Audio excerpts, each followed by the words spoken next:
Hello बच्चों, welcome to Rezangla education. My name is Nitesh और हमारी चल रही है नीट की 75 डेज़ की सीरीज़, जिसमें हमने इलेक्ट्रोस्टैटिक्स के फर्स्ट पार्ट को कंप्लीट कर लिया है, जिसमें हमने पढ़ा है इलेक्ट्रिक चार्जेज एंड फील्ड के बारे में। ठीक है, आज हम करने वाले हैं इलेक्ट्रिक पोटेंशियल एंड कैपेसिटर। तो जो हमारा फर्स्ट पार्ट है जिसमें इलेक्ट्रिक चार्जेज एंड फील्ड के बारे में पढ़ा है, वो है इसका बेसिक। सबसे पहले जितना भी हमारा मैग्नेटिज्म आएगा, इलेक्ट्रोमैग्नेटिज्म आएगा, उसमें आपका जो फर्स्ट पार्ट है वो आपका बेस बनाता है। अगर आपको इलेक्ट्रिक चार्जेस के बारे में, इलेक्ट्रिक फील्ड के बारे में पता होगा, तभी इसके बाद आप आगे के चैप्टर्स को कर पाएंगे। इसके बिना आपको आगे के चैप्टर्स नहीं आने वाले हैं। ठीक है, तभी आएंगे जब आप फर्स्ट चैप्टर है वो अच्छे से करेंगे, तब आएंगे इलेक्ट्रिक चार्जेज एंड फील्ड के बारे में। और आज का चैप्टर भी बहुत ज़्यादा इंपॉर्टेंट होने वाला है। तो चलो अपना आज का लेक्चर स्टार्ट करते हैं, जिसमें हम पढ़ने वाले हैं इलेक्ट्रिक पोटेंशियल एंड कैपेसिटर के बारे में। ठीक है, आप लोगों ने मैकेनिक्स पढ़ी है ना। मैकेनिक्स में जैसे हमारे पास काइनेमेटिक्स आता था, वो बेस बनाता था, उसी टाइप से जो इसका जो फर्स्ट चैप्टर वो बेस बनाता है। और उसमें हमने एक चैप्टर पढ़ा था वर्क डन एंड एनर्जी के बारे में, है ना। वर्क पर एनर्जी जो आती है, उसमें हमने वर्क डन पढ़ा था। उसमें हमने फोर्सेस के बारे में पढ़ा था, याद हो तो, है ना। जो हमारे पास फोर्स होता है उसके बारे में पढ़ा था। और हमने पढ़ा था हमारे पास दो टाइप के फोर्स आते हैं। दो टाइप के फोर्स आएंगे। कौन कौन से फोर्सेस आएंगे हमारे पास? एक आएगा कंजर्वेटिव फोर्सेस, कंजर्वेटिव फोर्सेस। और दूसरे हमारे पास आते हैं non conservative forces, non conservative forces.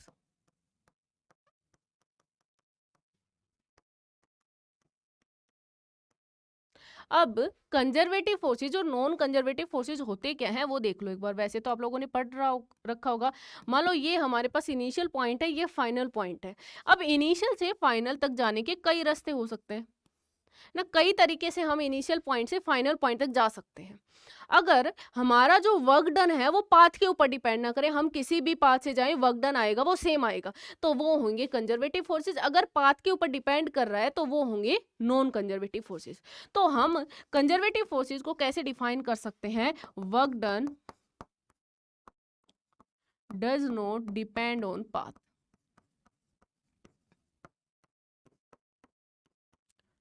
और नॉन कंजर्वेटिव फोर्सेस क्या कौन से होंगे? जिसमें क्या होगा हमारे पास? Work done depends upon path, work done depends on path. ठीक है, अब अगर इनके एग्जाम्पल्स की बात करें तो जो हमने कंजर्वेटिव फोर्सेस पढ़े हैं वो हमने कौन से पढ़े हैं? जैसे हमारे पास हो गया हमारा स्प्रिंग फोर्स हो गया, है ना, मैकेनिक्स में हमने पढ़ा था। और हमारे पास ग्रेविटेशनल फोर्स हो गया,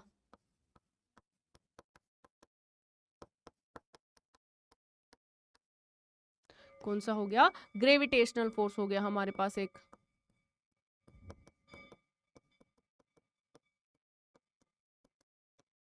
और अगर हम नॉन कंजर्वेटिव फोर्सेस की बात करें तो हमारे पास हो गया जैसे फ्रिक्शन हो गया। फ्रिक्शन कैसा फोर्स है? एक नॉन कंजर्वेटिव फोर्स है। अब हम ये सब पढ़ क्यों रहे हैं? क्योंकि अभी हमारे पास जो फर्स्ट चैप्टर में हमने पढ़ा था वो था इलेक्ट्रोस्टैटिक फोर्स, है ना। हमने इलेक्ट्रोस्टैटिक फोर्स के बारे में पढ़ा था। अगर दो चार्जेज हैं और वो किसी डिस्टेंस पे रखे हुए हैं तो उनके बीच में लगेगा एक फोर्स, है ना। वो दोनों चार्जेज एक दूसरे के ऊपर लगाएंगे फोर्स, और उस फोर्स को हम कहते हैं इलेक्ट्रोस्टैटिक फोर्स। और जो इलेक्ट्रोस्टैटिक फोर्स होगा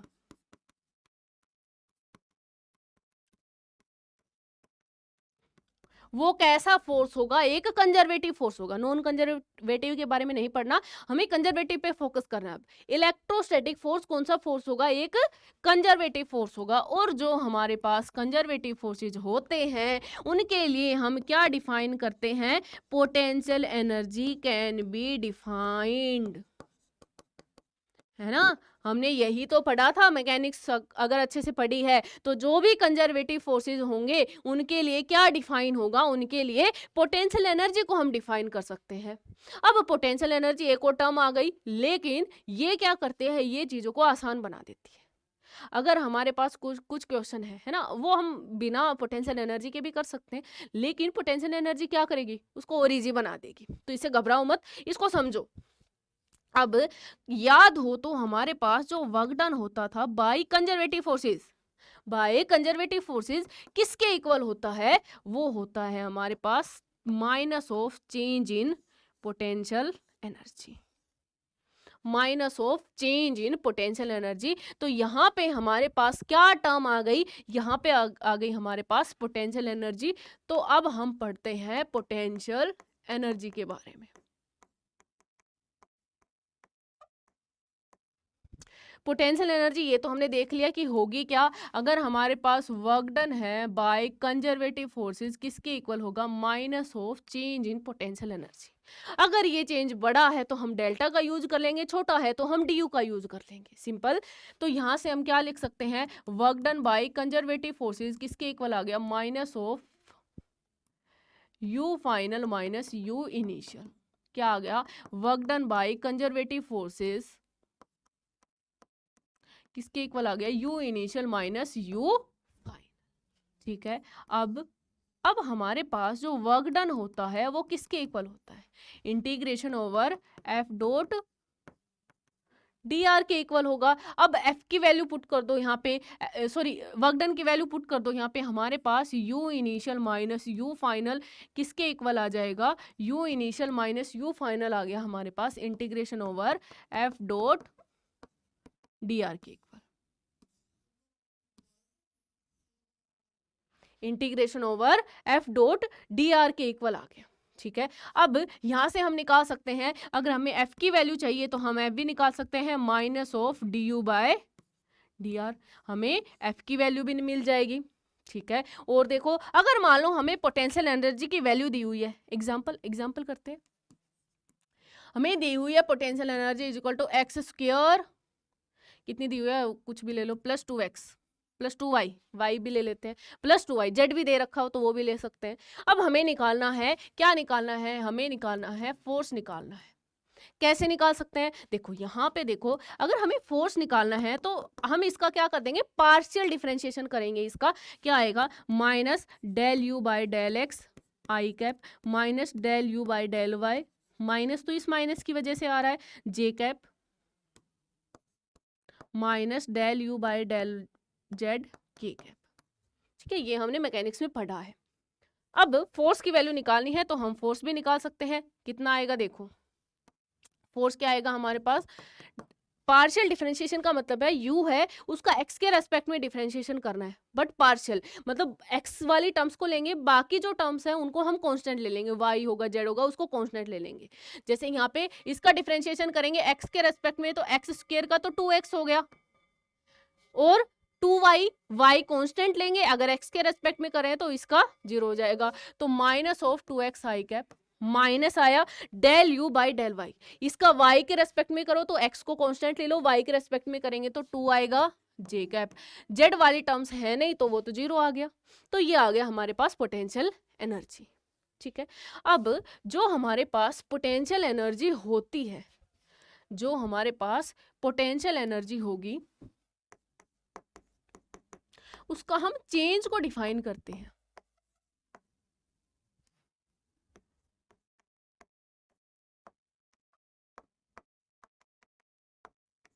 पोटेंशियल एनर्जी के चेंज को डिफाइन करते हैं। पोटेंशियल एनर्जी कुछ नहीं होती है हमारे पास, पोटेंशियल एनर्जी का चेंज को डिफाइन करते हैं कि चेंज इन पोटेंशियल एनर्जी कितनी है। इनिशियल ये थी तो फाइनल में, इनिशियल यहाँ है फाइनल ये है, तो चेंज कितना आया है ना। तो यहाँ पे हम क्या करेंगे, मान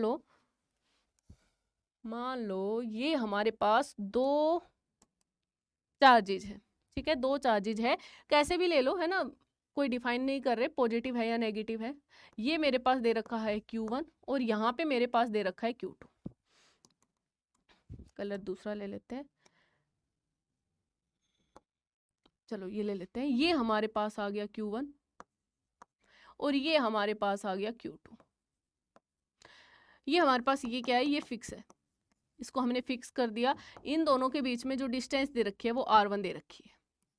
अब इस चार्ज को उठा करके Q2 को उठा करके हम यहां से यहां पे लेके गए, Q2 को उठा करके हम यहां से कुछ डिस्टेंस पे लेके गए, मान लो इस Q2 को उठा के हम यहाँ पे लेके गए, Q2 को हम यहाँ पे उठा के लेके गए तो Q2 आ गया यहाँ पे। ठीक है। और ये वाले डिस्टेंस हो गई R2, किसी डिस्टेंस R2 पे लेके गए, R1 पे था, अभी Q2 को उठा के R1 से R2 पे लेके गए। ठीक है, तो हमने क्या देखा है, हमारे पास जो वर्क डन होता है वो किसके इक्वल होता है, U initial minus U final के इक्वल होता है। तो वर्क डन निकाल लेते हैं, वर्क डन किसके इक्वल आएगा, integration over F dot dr के इक्वल आएगा। फोर्स कौन सा लगेगा, चार्जेज है तो इलेक्ट्रोस्टैटिक फोर्स लगेगा। इलेक्ट्रोस्टैटिक फोर्स किसके इक्वल आएगा, फोर्स की वैल्यू पुट कर दो, K Q1 Q2 divided by R square into dr। Limit लगानी पड़ेगी हमें लिमिट लगानी पड़ेगी। लिमिट क्या आएगी, हम कहां से कहां तक लेके जा रहे हैं, R1 से R2 पे लेके जा रहे हैं, तो लिमिट हो गई R1 से R2। क्या हो गई लिमिट हो गई R1 से R2। अब K भी कांस्टेंट है, Q1 भी कांस्टेंट है, Q2 भी कांस्टेंट है, इंटीग्रेशन के अंदर बच गया dr divided by R square R1 से R2। R स्क्वायर का 1/r स्क्वायर का इंटीग्रेशन क्या आएगा, minus of 1/r।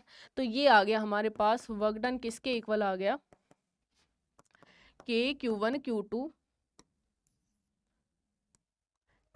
K Q1 Q2 ये आ गया माइनस 1/r R1 से R2।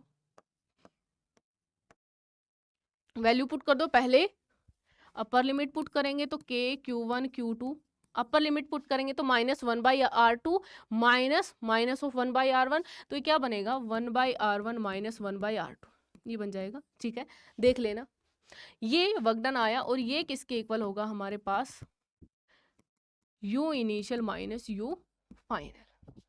ठीक है, इसी के इक्वल होगा। ठीक है, अब आप लोगों को अगर याद हो तो हमने क्या किया था, अगर हम ये मानते थे कि इस पोजीशन के ऊपर,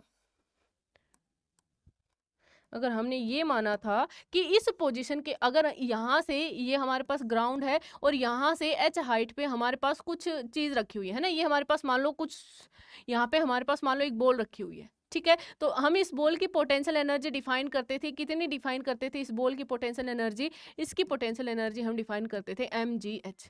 क्यों डिफाइन करते थे ग्राउंड से h हाइट पे, क्योंकि यहाँ पे इस हाइट पे यहाँ पे पोटेंशियल एनर्जी हम जीरो मानते थे, यहाँ पे पोटेंशियल एनर्जी जीरो मानते थे, इसलिए इस हाइट पे हम पोटेंशियल एनर्जी mgh मानते थे। लेकिन ये भी चेंज इन पोटेंशियल एनर्जी थी, है ना, ये भी हमारे पास चेंज इन पोटेंशियल एनर्जी थी। तो एक ऐसी पोजीशन होती है जहाँ पे हमें पोटेंशियल एनर्जी डिफाइन करनी पड़ेगी, तभी चेंज आएगा। ठीक है, तो हम क्या मानते हैं, हमने माना कि अगर हमारे पास R2 है वो इनफाइनाइट हो जाए, R2 की वैल्यू इनफाइनाइट हो जाए, तो इनफाइनाइट पे पोटेंशियल एनर्जी कितनी आती है, जीरो मानी है हमने। इनफाइनाइट पे पोटेंशियल एनर्जी को हमने जीरो माना है। जैसे यहाँ पे इस लेवल को जीरो माना था, यहाँ पे हमने क्या मान लिया, इनफाइनाइट पे पोटेंशियल एनर्जी को जीरो मान लिया। तो यहाँ पे R2 की वैल्यू इनफाइनाइट पुट करेंगे तो ये तो जीरो हो जाएगा, इनफाइनाइट पे जीरो हो गया। तो हमारे पास U की वैल्यू कितनी आ गई, U की वैल्यू आ गई K Q1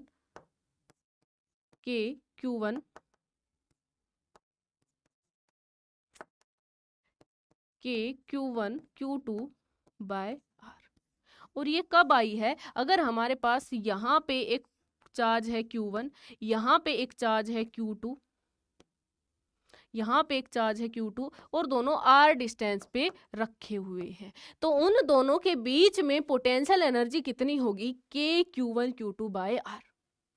ठीक है, सिंपल सी चीज आ गई हमारे पास निकल के। अगर हमारे पास दो चार्जेज है, एक Q1 है एक Q2 है, और वो दोनों किसी R डिस्टेंस पे रखे हुए हैं, तो उनके बीच में पोटेंशियल एनर्जी कितनी आ गई, K Q1 Q2 bye R।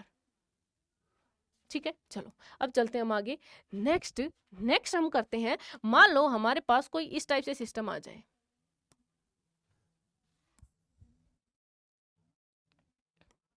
हमारे पास यहाँ पे अभी भी मैं, और एक बात याद रखना है, यहाँ पे हम चार्जेस की वैल्यू पॉजिटिव और नेगेटिव रखेंगे, क्योंकि पोटेंशियल एनर्जी हमारे पास एक स्केलर क्वांटिटी है। तो Q1 अगर पॉजिटिव होगा तो पॉजिटिव रखेंगे, नेगेटिव होगा तो नेगेटिव रखेंगे। तो हम क्या रखेंगे, Q1 और Q2 को विद साइन पुट करना है।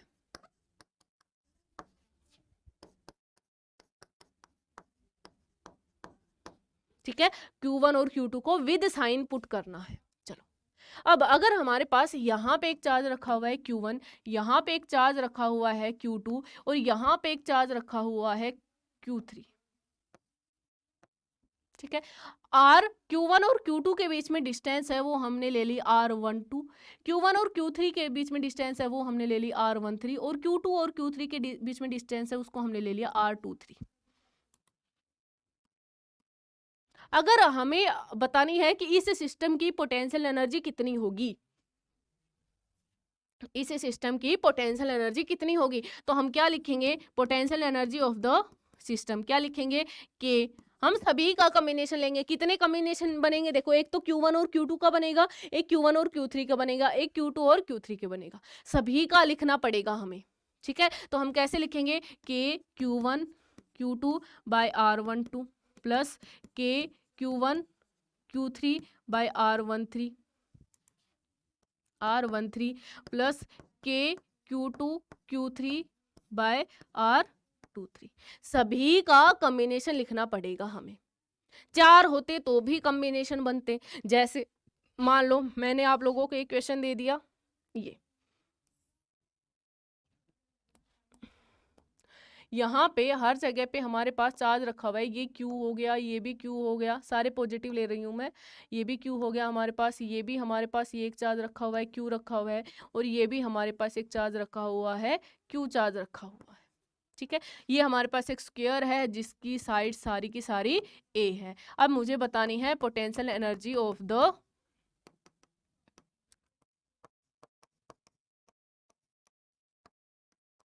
सिस्टम, ठीक है। अगर हम यहाँ पे पॉइंट्स माने तो इसको मैंने 1 मान दिया, इस पॉइंट को मैंने 2 मान दिया, इस पॉइंट को 3 मान दिया और इस पॉइंट को हमने 4 मान लिया। तो यहाँ पे अगर हम पोटेंशियल एनर्जी को डिफाइन करेंगे तो पोटेंशियल एनर्जी सिस्टम की कितनी आएगी, U ऑफ किस किस की बनेगी, देखो एक तो 1 2 का कॉम्बिनेशन बनेगा, एक बनेगा 2 3 का, एक बनेगा 3 4 का और एक बनेगा हमारे पास 4 1 का।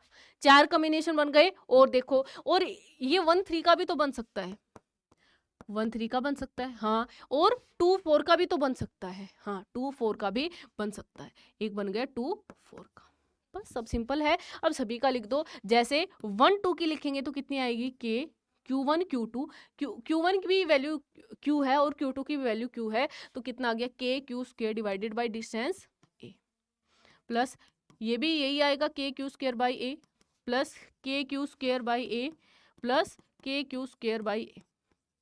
और 1 3 क्या आएगा, ये 1 ये 3, ये वाली डिस्टेंस कितनी होगी, √2a, के Q square by √2a plus के क्यू स्क्वायर बाय √2a।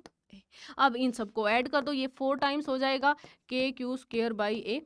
ये मैंने समझाया, वैसे देखने से ही पता लग रहा है इन सब की वैल्यू सेम आएगी, इन दोनों की वैल्यू सेम आएगी, इतना हम कर चुके हैं, है ना, फर्स्ट चैप्टर में। इनकी क्या आएगी, 2 टाइम्स ऑफ के क्यू स्क्वायर बाय √2a। ये क्या आ गया, के क्यू, ये कैंसिल आउट होगा, √2a बच जाएगा, है ना। यहाँ पे ये देखो, ये √2a ये 2 है, तो इससे ये कैंसिल आउट हो जाएगा, क्या बनेगा, √2a, √2 बच जाएगा हमारे पास। ये क्या बच गया, 4 प्लस √2, है ना, यही बचा 4 प्लस √2 के क्यू स्क्वायर बाय, ये आ गया हमारे पास आंसर। ठीक है, कर सकते हैं ऐसे क्वेश्चंस, इजी है। ओके, चलो अब हम चलते हैं आगे। अच्छा, आगे हमारे पास हमने पोटेंशियल एनर्जी पढ़ी, अब हमने डाइपोल पढ़ा था, याद करो, है ना। डाइपोल हमने पढ़ा था पिछली लेक्चर में, डाइपोल क्या होता है, 2 चार्ज पढ़ा था हमने। अब उस डाइपोल का हमने टॉर्क पढ़ा था, है ना, टॉर्क पढ़ा था। टॉर्क किसके इक्वल आया था, टॉर्क आया था हमारे पास P क्रॉस E। अब हम इसकी पोटेंशियल एनर्जी पढ़ेंगे। तो अगर हमारे पास एक अगर हमारे पास एक डाइपोल है, अगर हमारे पास एक डाइपोल है, ये नेगेटिव ये पॉजिटिव, ठीक है, ये पूरा का पूरा, ये वाली डिस्टेंस L हो गई, ये वाली भी L हो गई। अगर हमारे पास एक डाइपोल है और वो एक यूनिफॉर्म इलेक्ट्रिक फील्ड में रखा हुआ है, यूनिफॉर्म बात कर रही हूँ, यूनिफॉर्म इलेक्ट्रिक फील्ड में रखा हुआ है। अगर इसकी फोर्स की बात करें तो यूनिफॉर्म में रखा हुआ है, तो इसके ऊपर फोर्स कितना लगेगा, 0, है ना, ये भी हम पढ़ चुके हैं। तो पोटेंशियल एनर्जी कितनी आएगी, याद रखना, इसकी पोटेंशियल एनर्जी आएगी -P.E। कितनी आएगी, -P.E। ओके, तो यहाँ से ये भी लिख सकते हैं पोटेंशियल एनर्जी कितनी आएगी हमारे पास, minus of P into E cos of theta. अगर पोटेंशियल एनर्जी पूछी जाए तो भी निकाल सकते हैं। अगर ये पूछा जाए कि वर्क डन कितना होगा, है ना, ये पूछा जाए कि वर्क डन कितना होगा तो वो भी हम निकाल सकते हैं। ये पूछ ले वर्क डन कितना होगा, कि इनिशियल यहाँ पे था, फाइनल यहाँ पे था, कितना आ जाएगा वर्क डन, तो वो भी हम निकाल सकते हैं। ठीक है, चलो अब हम चलते हैं आगे। नेक्स्ट हमारे पास आता है स्टेबल और अनस्टेबल इक्विलिब्रियम। स्टेबल इक्विलिब्रियम क्या होगा, ये हमारे पास एक यूनिफॉर्म इलेक्ट्रिक फील्ड दे रखा है और यहाँ पे हमारे पास दो चार्जेस रखे हुए हैं। ठीक है, यहाँ पे हमारे पास रखा हुआ है माइनस प्लस क्यू, ये हमारे पास प्लस क्यू रखा हुआ है, और यहाँ पे रखा हुआ है हमारे पास माइनस क्यू, ये हमारे पास माइनस क्यू चार्ज रखा हुआ है। तो ये क्या बन गया हमारे पास, ये हमारे पास बन गया एक डाइपोल। ये प्लस क्यू हो गया और यहाँ पे हो गया हमारे पास माइनस क्यू, डायरेक्शन है माइनस से प्लस, वो देख रखी है। अगर यहाँ पे अगर हम पोटेंशियल एनर्जी को डिफाइन करें तो पोटेंशियल एनर्जी कितनी आएगी, minus of P E cos of theta. यहाँ पे ई और पी में एंगल कितना है, थीटा किसके बीच में एंगल होता है, पी और ई के बीच का एंगल। अगर नहीं पता है तो यहाँ पे लिख लेना ई, और यहाँ पे देखो पी की डायरेक्शन कौन सी होगी, सॉरी, यहाँ पे अगर हम पी की डायरेक्शन निकालें तो पी की डायरेक्शन ये वाली होगी, है ना, पी की डायरेक्शन ये वाली होगी। तो थीटा कौन सा एंगल होगा, थीटा होगा पी और ई के बीच का ये वाला एंगल। ठीक है, ये वाला जो एंगल होगा थीटा, इसको हम बोलेंगे थीटा। तो यहाँ पे ये थीटा किसके इक्वल है, जीरो के इक्वल है। तो पोटेंशियल एनर्जी कितनी आ जाएगी, cos of 0 degree minus P E cos of 0 degree. Cos 0 1 होता है, कितना आ गया, पोटेंशियल एनर्जी आ गई माइनस ऑफ पी इंटू ई।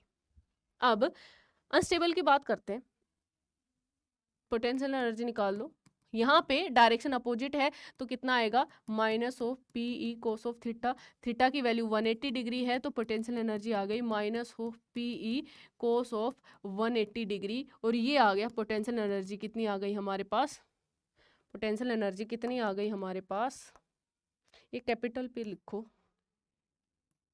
देखो कैपिटल पे लिखते आए हैं तो ये लिख देते हैं, कितनी आ जाएगी, P E cos of theta minus of P E cos of theta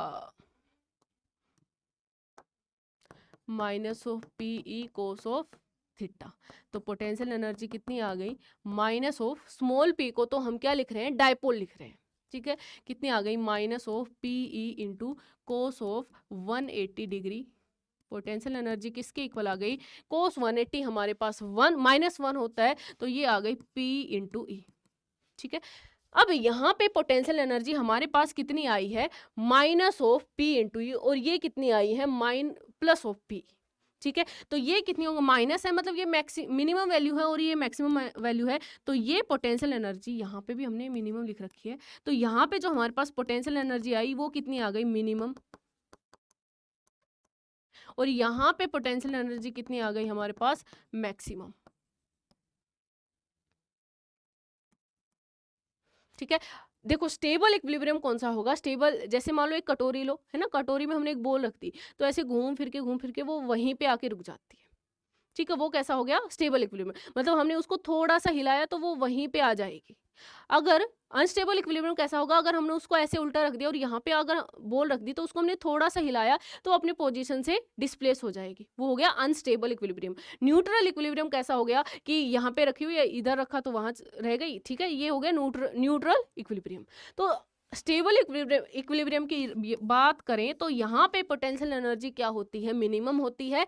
unstable equilibrium में पोटेंशियल एनर्जी क्या होती है हमारे पास, मैक्सिमम होती है। ठीक है, अनस्टेबल में क्या होती है, मैक्सिमम वैल्यू होती है। ठीक है, तो ये आ गई हमारे पास पोटेंशियल स्टेबल इक्विलिब्रियम और अनस्टेबल इक्विलिब्रियम। चलो अब चलते हैं हम आगे। नेक्स्ट हमारे पास आता है पोटेंशियल डिफरेंस। पोटेंशियल डिफरेंस क्या होगा, देखो मान लो हमारे पास यहाँ पे एक चार्ज है, एक पॉइंट है ए, और यहाँ पे हमने चार्ज रख दिया क्यू। ठीक है, यहाँ पे हमने एक चार्ज रख दिया क्यू। अब इस चार्ज को हमें किसी पॉइंट बी पे लेके जाना है। अब इस चार्ज को हमें किसी पॉइंट बी पे लेके जाना है। अब किसी भी पाथ से लेके जा सकते हैं क्योंकि हमने पढ़ लिया है इलेक्ट्रोस्टैटिक फोर्स एक कंजर्वेटिव फोर्स होता है, तो किसी भी पाथ से लेके जाइए, बराबर बात है।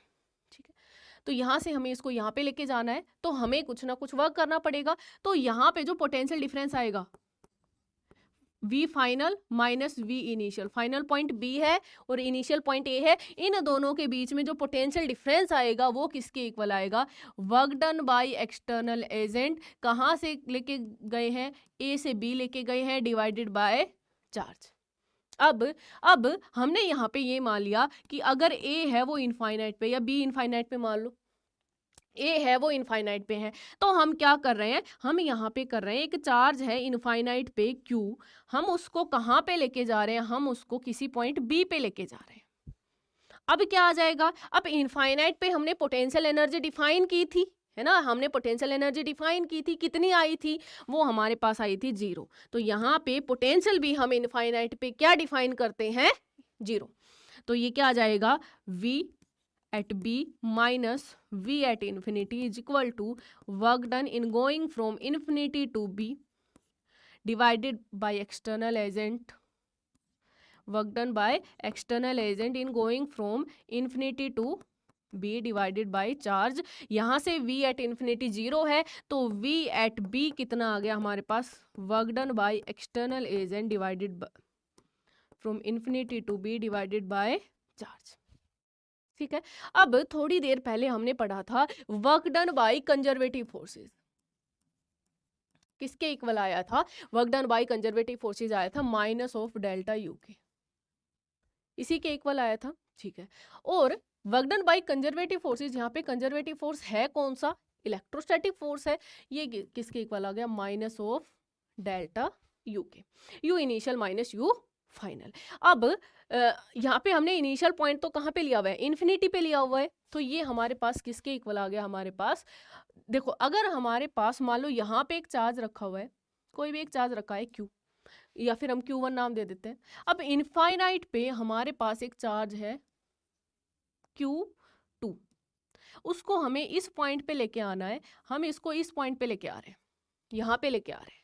ठीक है, तो किसी टाइम पे ये कहीं बीच में होगा, कहीं बीच में होगा। अब ये वाला चार्ज जिसके ऊपर फोर्स लगा रहा होगा इधर, है ना, ये वाला चार्ज, ये वाला चार्ज, ये चार्ज इसके ऊपर फोर्स लगा रहा होगा इधर, जिसको हम नाम देंगे F इलेक्ट्रोस्टैटिक फोर्स। इसलिए हमें इस चार्ज को इनफाइनाइट से इस पॉइंट तक लाने के लिए हमें खुद वर्क करना पड़ेगा, हमें फोर्स लगाना पड़ेगा, क्योंकि इसके ऊपर तो ये वाला चार्ज इसके ऊपर इलेक्ट्रोस्टैटिक फोर्स लगा रहा है जो उस डायरेक्शन में है, तो हमें एक्सटर्नल फोर्स लगाना पड़ेगा, और वो एक्सटर्नल फोर्स किस डायरेक्शन में आएगा, इस डायरेक्शन में आएगा। तो यहाँ से हम देखते हैं एफ एक्सटर्नल होगा वो माइनस ऑफ एफ ई के इक्वल होगा, है ना, या फिर हम ये लिख सकते हैं एफ एक्सटर्नल किसके इक्वल होगा, माइनस ऑफ एफ ई के। तो यहाँ पे हमारे पास जो work done by external agent आएगा, work done by external agent आएगा, वो किसके इक्वल आ जाएगा, minus of work done by electrostatic force. ठीक है, क्योंकि ये दोनों अपोजिट, इक्वल और अपोजिट होंगे।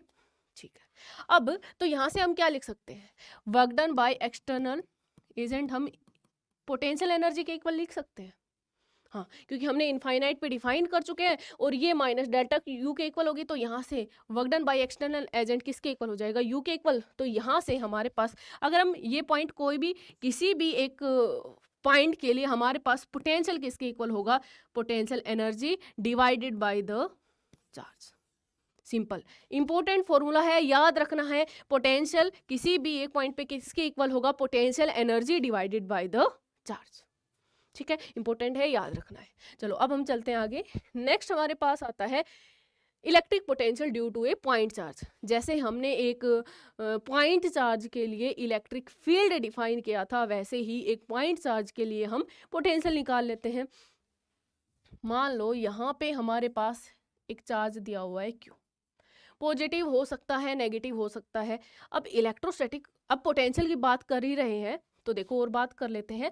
जो हमारे पास पोटेंशियल होता है, पोटेंशियल बोलो या इलेक्ट्रिक पोटेंशियल बोलो, पहली बात तो ये एक ऐसी क्वांटिटी है, ये एक स्केलर क्वांटिटी है। ठीक है, ये एक ऐसी क्वांटिटी है, ये एक स्केलर क्वांटिटी है। अब पोटेंशियल हमारे पास किसके इक्वल आया है, U बाई क्यू के इक्वल आया है, तो इसकी यूनिट किसके इक्वल होगी, जूल पर कुलम, या फिर वर्क डन बाई चार्ज लिख दो, वर्क डन बाई चार्ज लिख दो तो joule per coulomb. Work done की यूनिट भी जूल होगी, एनर्जी की यूनिट भी जूल होगी, और इसको हम क्या बोलते हैं, इसको हम बोलते हैं वोल्ट। इसको हम क्या बोलते हैं, इसको हम बोलते हैं वोल्ट। क्या आ गया, ये वोल्ट आ गया। ठीक है, मतलब इलेक्ट्रोस्टैटिक पोटेंशियल है वो एक स्केलर क्वांटिटी है।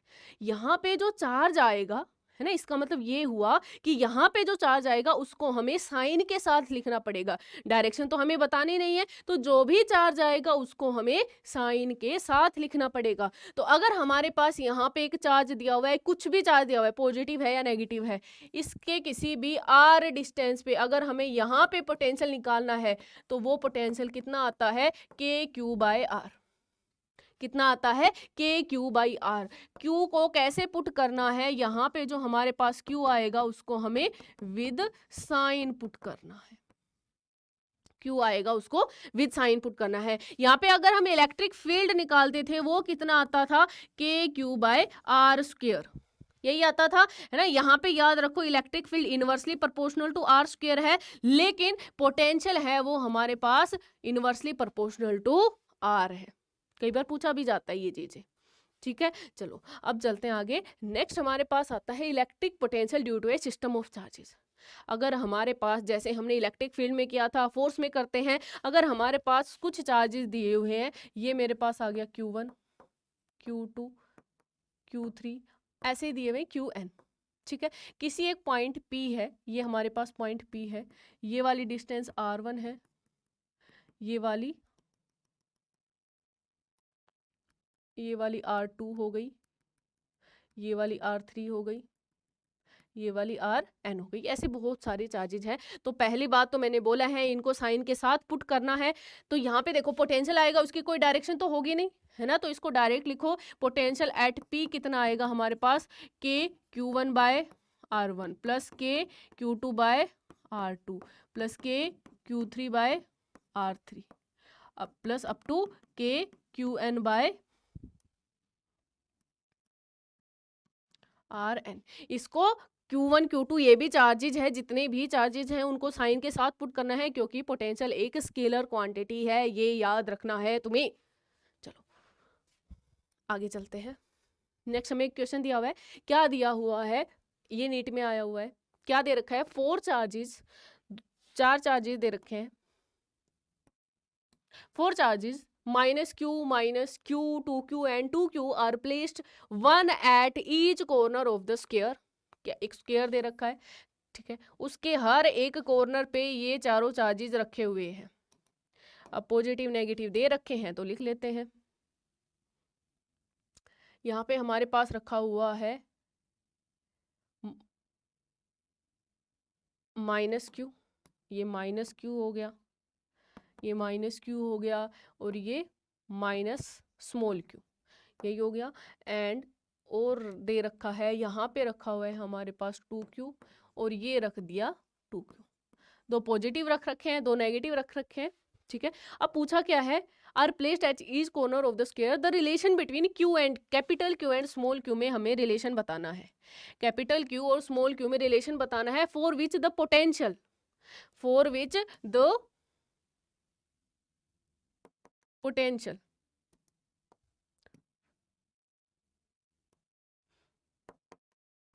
For which the potential at the corner of the square is 0। अब स्क्वायर के कॉर्नर पे अगर पोटेंशियल 0 आ जाए, ये हो गया इसका कॉर्नर। एट कॉर्नर नहीं, सेंटर आएगा, ये कॉर्नर पे तो 0 कैसे आएगा, कॉर्नर पे तो चार्ज रखा हुआ है। At the centre, at the centre, centre आएगा यहाँ पे, ठीक कर लो। At the centre of the square is 0। अब इसका सेंटर देखो, इसका सेंटर हो गया हमारे पास ये वाला। यहाँ पे हमें क्या चाहिए, potential at O, potential at O क्या होना चाहिए, 0 होना चाहिए। मान लो ये सारी की सारी डिस्टेंसेस इक्वल होंगी, तो ये भी आर मान ली, ये भी आर, ये भी आर, सारी की सारी आर हो गई। अब ओ पॉइंट पे सभी की वजह से पोटेंशियल कितना आएगा, देखो 2Q की वजह से कितना आएगा, K into 2Q, K into 2Q divided by r. इस 2Q की वजह से K into 2Q divided by r. इस -Q की वजह से माइनस आएगा KQ डिवाइडेड बाय आर। इस -Q की वजह से क्या आएगा, -K into Q divided by r. और ये कितना आना चाहिए, 0 आना चाहिए। तो यहाँ से K बाई आर तो कॉमन आ जाएगा, वो तो हट गया। क्या बच गया हमारे पास? 2Q, यही लिख देते हैं। क्या बच गया?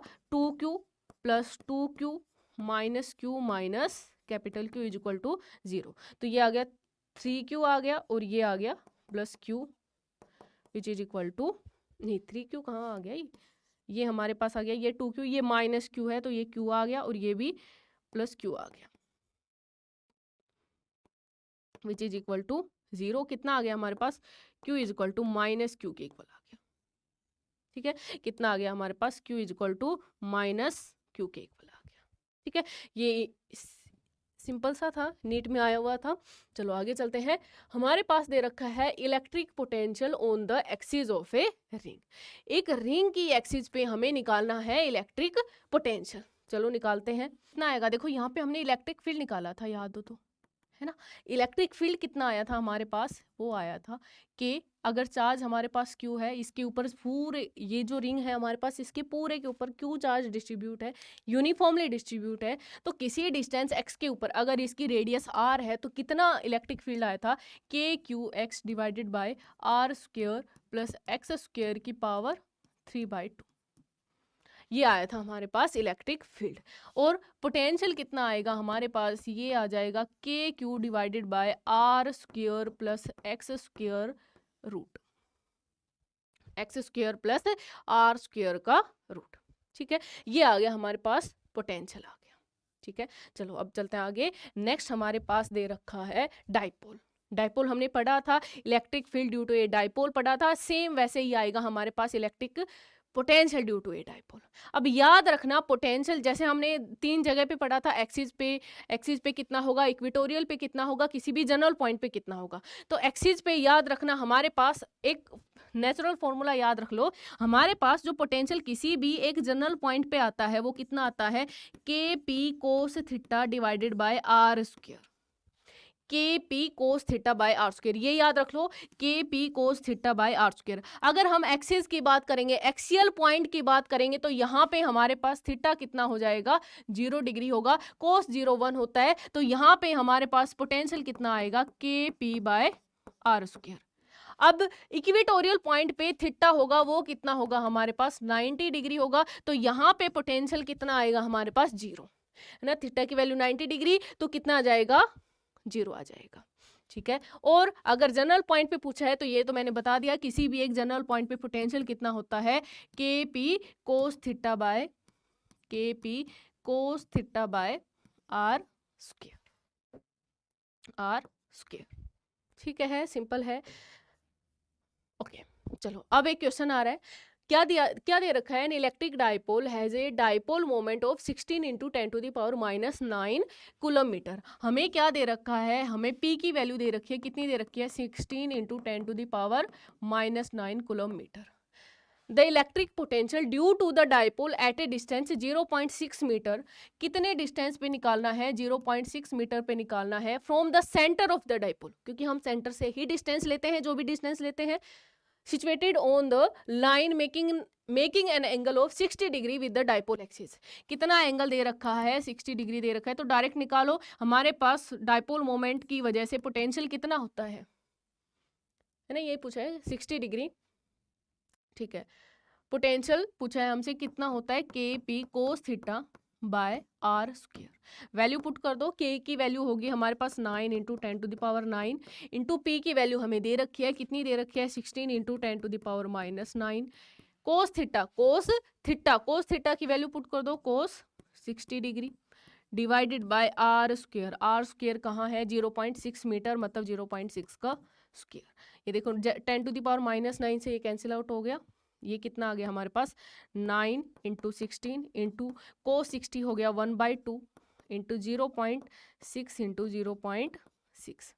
अब ये पॉइंट्स हटेंगे तो ऊपर क्या आ जाएगा हमारे पास? 100 आ जाएगा। ठीक है, ये कैंसिल आउट होंगे, किस पे? ये आ गया 8 पे चला गया।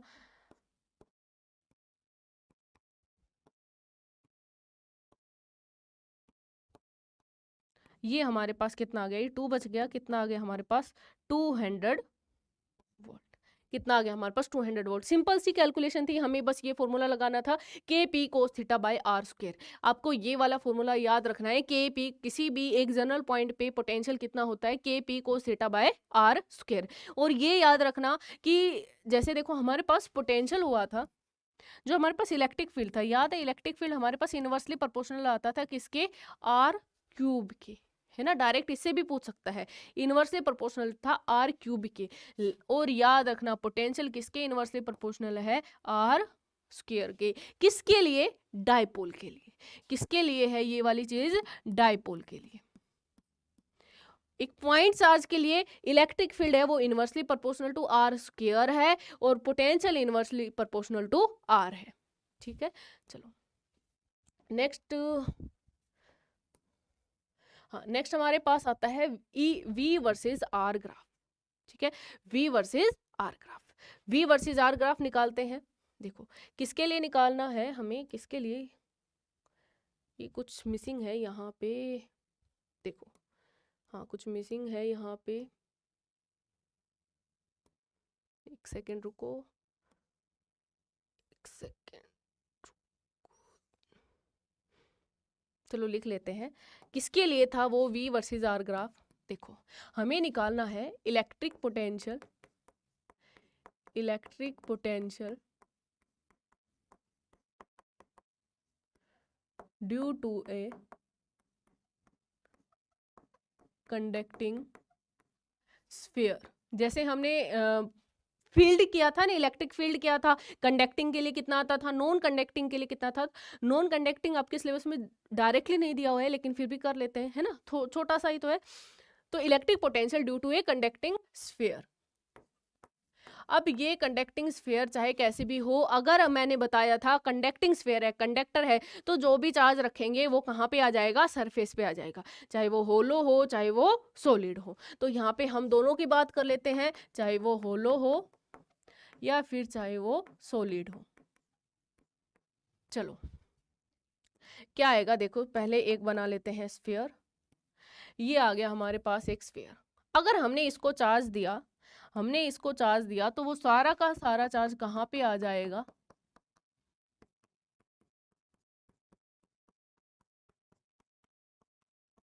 सरफेस पे आ जाएगा। ठीक है, सारा का सारा चार्ज कहाँ आ गया, सरफेस पे आ गया। इसका चार्ज क्यू है और इसकी जो रेडियस है वो आर दे रखी है। ठीक है, इसमें भी जैसे हमने इलेक्ट्रिक फील्ड में पढ़ा था, इसमें भी 3 पॉइंट्स होंगे। एक तो पॉइंट होगा इनसाइड पॉइंट, एक पॉइंट होगा सरफेस के ऊपर कितना पोटेंशियल आएगा, और एक आएगा हमारे पास आउटसाइड आएगा। 3 पॉइंट्स होंगे, सिंपल सिंपल है, डायरेक्ट याद कर लो। देखो क्या आएगा, सबसे पहले बात करते हैं आउटसाइड की, क्योंकि वो तो सबसे ईजी है, सेम आता है। क्या करेंगे, आउटसाइड के लिए हम क्या मानेंगे कि ये स्फीयर है, ये बिल्कुल एक पॉइंट साइज है, और उसकी वजह से हम आर डिस्टेंस पे क्या निकाल रहे हैं, पोटेंशियल निकाल रहे हैं। तो हमने क्या किया, ये आर डिस्टेंस हो गई, ये आउटसाइड पॉइंट हो गया। हमने क्या माना, इस स्फीयर को एक पॉइंट स्फीयर मान, एक पॉइंट मान लिया, और एक पॉइंट की वजह से पोटेंशियल कितना आता है हमारे पास, के क्यू बाय आर। ऐसा ही हमने किस में माना था, इलेक्ट्रिक फील्ड में माना था। वहां पे भी क्या आया था हमारे पास, इलेक्ट्रिक फील्ड क्या आया था, आउटसाइड द पॉइंट क्या आया था, के क्यू बाय आर स्क्वायर। ये सभी में सेम चलता है, इजी है। सेकंड बात करते हैं हम सरफेस के ऊपर। सरफेस के ऊपर क्या आएगा, अब इस आर को क्या पुट कर दो, आर की वैल्यू हमारे पास कितनी हो जाएगी, कैपिटल आर होगी, तो वी कितना आ गया हमारे पास, के क्यू बाय। ठीक है, अब बात करते हैं इनसाइड पॉइंट की। थर्ड बात करते हैं हम इनसाइड। इनसाइड मतलब हमारे पास अब आर कौन सी है, ये वाली है। ठीक है, अब इलेक्ट्रिक फील्ड इनसाइड क्या आया था, नो, जो कंडक्टिंग स्फीयर के लिए 0 आया था। अंदर अंदर कोई भी चार्ज नहीं है, तो कोई भी चार्ज नहीं है तो इलेक्ट्रिक फील्ड 0। लेकिन लेकिन याद रखना, यहाँ पे हमारे पास पोटेंशियल कितना आता है, पोटेंशियल वही आएगा जो सरफेस पे होता है। ये चीज याद रखना है ना, इनसाइड क्या आएगा हमारे पास, वही आएगा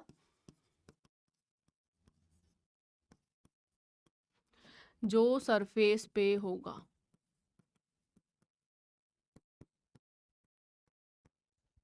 ठीक है, सेम आएगा, सेम आएगा, जो सरफेस पे होगा वहीं अंदर आएगा, पूरे में अंदर वही आएगा जो सरफेस पे होगा, के क्यू बाय कैपिटल आर, उसके रेडियस का, ठीक है, उसकी रेडियस। चलो आगे चलते हैं, अब बनाते हैं V versus R curve. V versus R curve बनाएंगे तो हमारे पास क्या निकल के आया है, हमारे पास निकल के आया है V आउटसाइड, हमारे पास आया है K Q by r, V at surface हमारे पास निकल के आया है K Q by capital R, और V इनसाइड निकल के आया है K Q by capital are. ठीक है, तो यहाँ पे क्या आएगा, हमारे पास इनसाइड और सरफेस के ऊपर सेम है ना, मैक्सिमम है, मतलब यहाँ पे ग्राफ कैसा आएगा कि ये हमारे पास हो गया मैक्सिमम और ये पॉइंट हो गया हमारे पास आर। ठीक है, तो यहाँ तक तो हमारे पास ये रहा, सरफेस तक तो हमारे पास ये रहा, सरफेस यहाँ से 0 से स्टार्ट हुए, 0 से लेके आर रेडियस तक तो यही रहेगा, उसके बाद इनवर्सली प्रोपोर्शनल टू आर है, तो अब ये इनवर्सली प्रोपोर्शनल टू आर इस टाइप से चला जाएगा।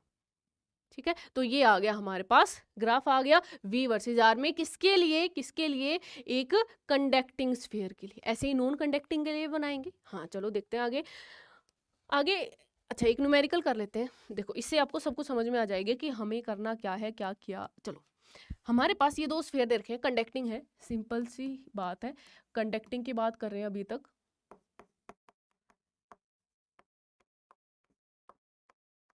Conducting spheres. ठीक है, यहाँ पे पहले वाले पे चार्ज दिया हुआ है, कितना है, Q1 है, और दूसरे वाले पे चार्ज है वो Q2 है।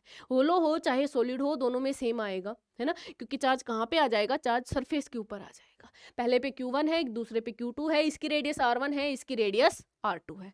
अब हमसे पूछा क्या है, हमसे पूछा है पोटेंशियल, हमसे पूछा है पोटेंशियल, कहाँ कहाँ पे हमसे पोटेंशियल, फर्स्ट हमसे पूछा है जब R is less than R1 होगी, सेकंड हमसे पूछा है, सेकंड क्या पूछा है, सेकंड हमसे पूछा है जब R होगी वो R1 और R2 के बीच में होगी, और थर्ड हमसे पूछा जाएगा जो R होगा वो ग्रेटर देन R2 होगा। तीन जगह पे हमसे पोटेंशियल पूछा है। देखो फर्स्ट पे निकालते हैं पहले, फर्स्ट कहाँ होगा, ये हमारे पास R1 है, तो R कहाँ पे होगा, ये वाला पॉइंट होगा कहीं पे, है ना, R1 कुछ ऐसे ही होगा छोटा, तो ये हो गई R हो गई। जब R है वो लेस देन R1 है, इनसाइड आ गया, है ना, इस Q1 के लिए भी इनसाइड पॉइंट आ गया और Q2 के लिए भी इनसाइड पॉइंट आ गया, और इनसाइड के लिए हमेशा क्या होता है, जो सरफेस पे होता है, और तो Q1 के लिए सरफेस पे कितना होगा, Q1 के लिए देखो V ड्यू टू Q1 आएगा plus V due to Q2, दोनों चार्जेस के लिए आएगा। अगर अगर हम निकाले Q1 के लिए, तो Q1 के लिए R कौन सा पॉइंट है, इनसाइड वाला पॉइंट है, और इनसाइड वही होता है जो सरफेस पे होगा, मतलब कितना आएगा, K Q1 divided by R1। To के लिए भी, Q2 के लिए भी जो R जो पॉइंट है वो इनसाइड पॉइंट है, तो इसके लिए भी क्या आएगा हमारे पास, K Q2 divided by R। ठीक है, सेकंड बात करते हैं अब हम, सेकंड हमारे पास दे रखा है जब R होगा वो R1 और R2 के बीच में होगा, मतलब कौन सा पॉइंट, ये वाला पॉइंट, ये वाला पॉइंट R1 और R2 के बीच में होगा। अब देखो यहाँ पे सेम वही चीज लिखेंगे, V is equal to V due to Q1 plus V due to Q2।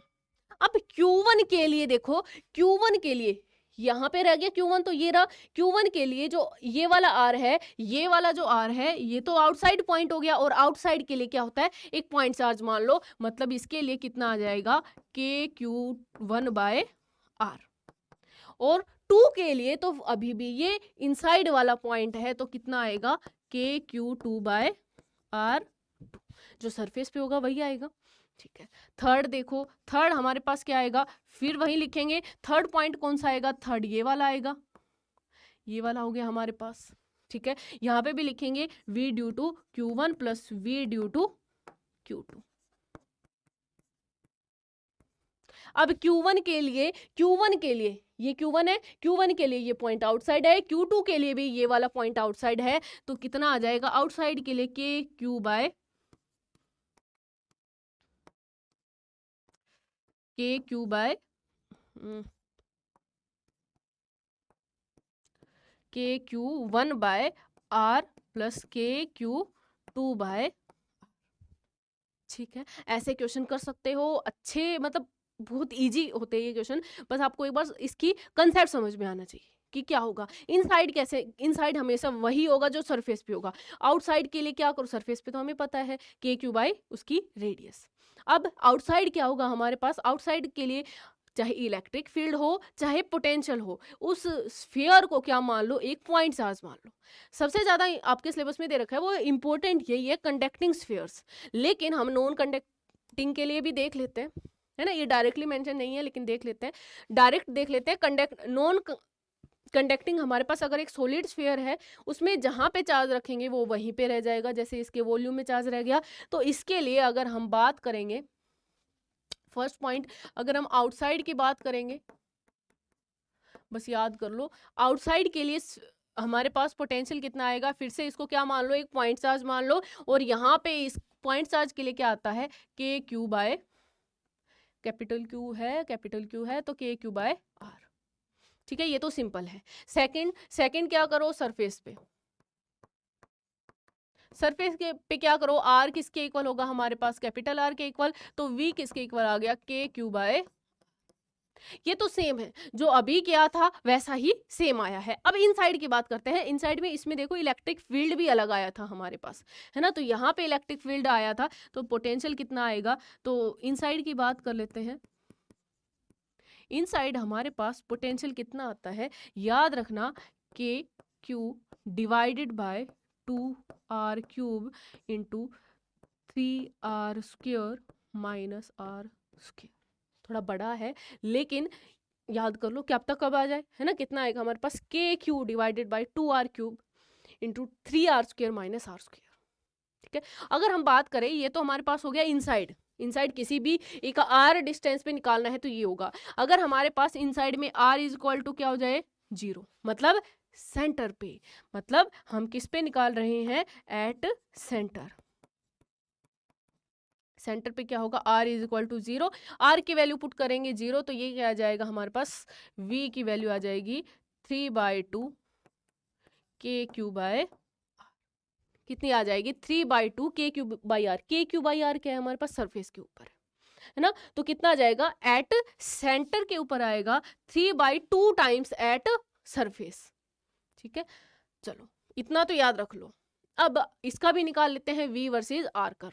तो इसमें हमने क्या देखा, इसमें हमने देखा कि v एट इनसाइड पॉइंट के लिए कितना आया हमारे पास, के Q divided by 2r³ into 3r² minus r²। अगर हम सेंटर की बात करेंगे तो सेंटर पे हमारे पास आया था के क्यू, नहीं, 3/2, कितना आया था, 3/2 के क्यू बाय आर। अब इसको हम क्या लिख सकते हैं, 3/2 वी एट सरफेस, है ना, सरफेस पे जितना है उसका 3/2 टाइम्स, और वी एट सरफेस पे कितना है, के क्यू बाय आर, और वी इनसाइड वी आउटसाइड कितना है हमारे पास, के क्यू बाय स्मॉल आर। यही है। अब देखो सरफेस पे पोटेंशियल है वो 3/2 टाइम्स है, मतलब 1.5 टाइम्स है, सॉरी, सेंटर पे जो पोटेंशियल है वो 3/2 टाइम्स है पोटेंशियल एट सरफेस। मतलब अगर हम बात करें तो सेंटर पे पोटेंशियल है वो 1.5 टाइम्स है सरफेस के पोटेंशियल पे। मतलब यहाँ पे अगर हम सेंटर पे पोटेंशियल ज्यादा होगा, सरफेस पे पोटेंशियल कम होगा। अगर ये पॉइंट हम माने सरफेस, ये आर हो गया, तो सेंटर पे पोटेंशियल ज्यादा होगा एज कंपेयर टू सेंटर पे पोटेंशियल ज्यादा होगा एज कंपेयर टू सरफेस। तो ये हो गया, ठीक है, ये हमारे पास सेंटर पे हो गया और ये सरफेस पे, इस टाइप से आ जाएगा। उसके बाद क्या होगा, उसके बाद तो इनवर्सली प्रोपोर्शनल टू आर है, तो उसके बाद तो ये इस टाइप से चला जाएगा। ठीक है, तो ये आ गया हमारे पास किसका कर्व आ गया। थोड़ा सा और अच्छा बना सकते हैं इसको, इस टाइप से चला जाएगा। ठीक है, तो ये सेंटर पे आ गया। अब सरफेस पे कम होगा, सेंटर पे ज्यादा होगा, सरफेस पे कम होगा, याद रखना इस वाली चीज का। चलो अब चलते हैं हम आगे। नेक्स्ट हमारे पास आता है इक्विपोटेंशियल सरफेसेस। इक्विपोटेंशियल सरफेसेस कौन से सरफेस होते हैं, जिनके जितने भी, मान लो हमारे पास दो इक्विपोटेंशियल सरफेस है, इक्वी पोटेंशियल सरफेस वो सरफेस होते हैं जिनका पोटेंशियल होता है वो हर एक पॉइंट पे सेम होगा। अगर ये मेरे पास एक इक्वी पोटेंशियल सरफेस है ना, इसके किसी भी एक पॉइंट पे अगर मैं पोटेंशियल निकालूं तो वो सेम आएगा। अगर एक पॉइंट पे पोटेंशियल वो 10 वोल्ट आ रहा है तो हर एक पॉइंट पे पोटेंशियल आएगा वो सेम आएगा। तो हर इक्वी पोटेंशियल सरफेस कौन से सरफेस होगे जिसके हर एक पॉइंट पे पोटेंशियल होगा वो क्या होगा, सेम होगा। ठीक है, तो मान लो हमारे पास दो पॉइंट्स है, एक ए पॉइंट ले लिया, एक हमने बी पॉइंट ले लिया, और यहाँ पे हमने पोटेंशियल निकाला था। यहाँ पे हमने क्या निकाला था, पोटेंशियल निकाला था।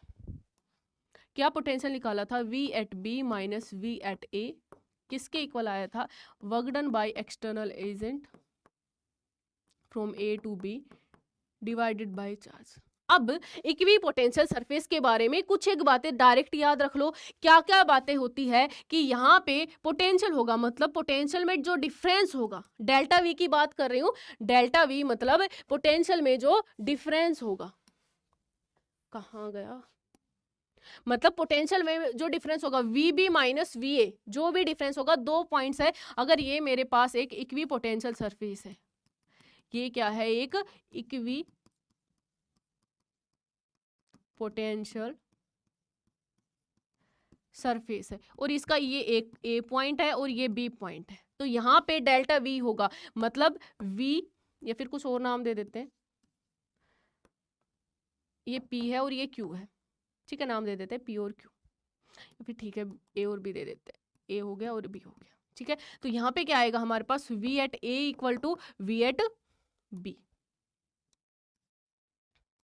We at A equal to V at B. तो यहाँ पे डेल्टा वी कितना आ जाएगा, वी और बी में कितना आएगा, 0 आएगा। अगर हमारे पास पोटेंशियल सेम है तो याद रखना यहाँ पे क्या आएगा, वर्क डन क्या आएगा, 0 आएगा। एक चार्ज को एक पॉइंट से दूसरे पॉइंट तक जाने के लिए हमें कोई वर्क नहीं करना पड़ेगा, वर्क डन यहाँ पे क्या आएगा, 0 आएगा। फर्स्ट चीज ये याद रखनी है, सेकंड चीज ये याद रखनी है, थर्ड एक चीज और याद रखना कि यहाँ पे जो इलेक्ट्रिक फील्ड होगा वो परपेंडिकुलर टू डीएल होगा। परपेंडिकुलर टू डीएल क्या समझ सकते हो, डीएल, जो डीएल होगा वो इक्वी पोटेंशियल सरफेस के डायरेक्शन में होता है, तो ये समझ सकते हो जो इलेक्ट्रिक फील्ड होगा E is perpendicular to equipotential surface.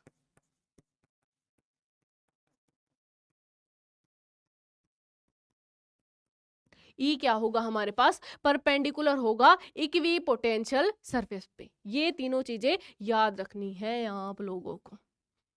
ठीक है, अब इसके बारे में कुछ और बातें कर लेते हैं। जैसे यहाँ पे लिखी हुई है, it is a surface at every point of which potential is same, मैंने बता दी है। Work done in moving on an equipotential surface is 0, जो भी बता दिया है। Electric field is always perpendicular to equipotential surface, ये भी बता दिया है ना। यहाँ पे ये देखो, ये सारी चीजें मैंने लिखवा दी है। नेक्स्ट देखो, equipotential surfaces are closer in strong electric field and farther apart in weak electric field। ये क्या कह रहा है, अगर यहाँ पे मान लो हमारे पास इलेक्ट्रिक फील्ड इस टाइप से है, या फिर एक एग्जांपल ले ही लेते हैं। ठीक है, अगर हमारे पास एक पॉजिटिव चार्ज है, उसकी वजह से इक्विपोटेंशियल सरफेस कैसा होगा, इस टाइप से होगा, सॉरी इलेक्ट्रिक फील्ड लाइंस होंगी वो इस टाइप से होंगी।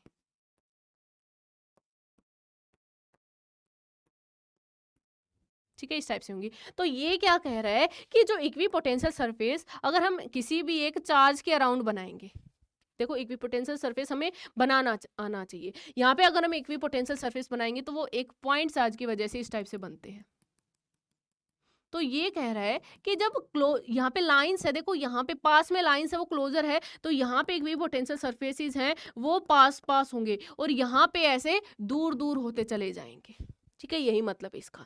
नेक्स्ट है equipotential surfaces can not cross each other, मतलब ये कह रहा है दो इक्विपोटेंशियल सरफेस है वो क्रॉस नहीं कर सकते। मान लो ये हमारे पास एक इक्विपोटेंशियल सरफेस और एक ये, इसका इक्विपोटेंशियल ये मान लो 10 वोल्ट पे है और ये 20 वोल्ट पे, ये दोनों अगर आपस में क्रॉस कर जाएंगे तो इनका जो इंटरसेक्शन पॉइंट होगा उसके ऊपर पोटेंशियल इसकी वजह से 10 आएगा, इसकी वजह से 20, जो कि पॉसिबल है नहीं। तो इक्विपोटेंशियल सरफेसेस है वो क्रॉस नहीं करते। ठीक है, अब ड्रॉ कर लेते हैं। अगर हमारे पास एक पॉइंट चार्ज है, पॉजिटिव चार्ज है, तो उसकी वजह से जो इलेक्ट्रिक फील्ड लाइंस होंगी वो इस टाइप से आएंगी। तो यहाँ पे इक्विपोटेंशियल सरफेस कैसे बनेगा, देखो पॉइंट चार्ज की वजह से इस टाइप से स्फेरिकल बनेगा। यहाँ पे पास पास होगा, जैसे जैसे लाइंस है वो दूर दूर होती जाएंगी, तो ये क्या होता जाएगा, सरफेस है वो ऐसे दूर दूर होता जाएगा। ठीक है। अगर हमारे पास यूनिफॉर्म इलेक्ट्रिक फील्ड है, कैसा फील्ड है हमारे पास, uniform electric field,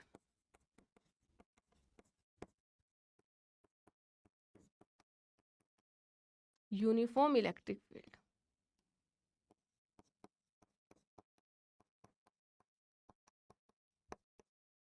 uniform electric field है, तो यहाँ पे इक्विपोटेंशियल सरफेस कैसा होगा, इस टाइप से होगा।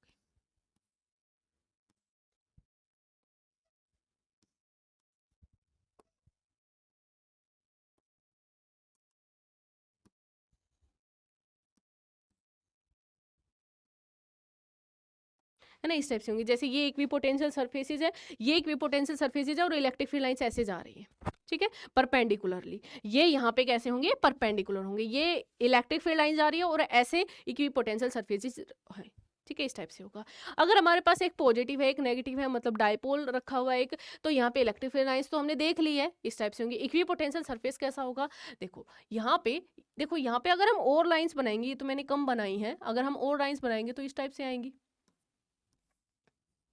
तो यहाँ पे क्या होगा हमारे पास, यहाँ पे होगा क्या, यहाँ पे लाइंस पास पास है और इधर दूर रहेंगी, तो दूर रहेंगी तो पास वाली लाइंस के लिए कम बना देते हैं ना, थोड़ा अच्छा दिखेगा। तो यहाँ पे इक्विपोटेंशियल सरफेस इस टाइप से बनेगा,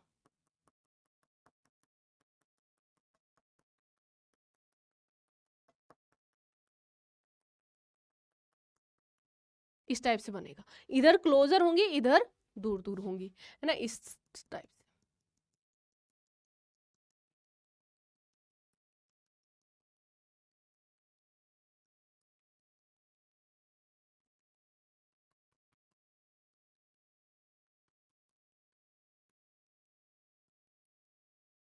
यहाँ पे होंगी वो लाइंस क्लोजर होंगी और इधर दूर होती चली जाएंगी, ठीक है। अगर एक पॉजिटिव है दूसरा भी पॉजिटिव है, आपको नेगेटिव नेगेटिव के लिए बनाना है, दोनों पॉजिटिव है तो कैसा बनेगा, तो यहाँ पे इस टाइप से बन जाएगा।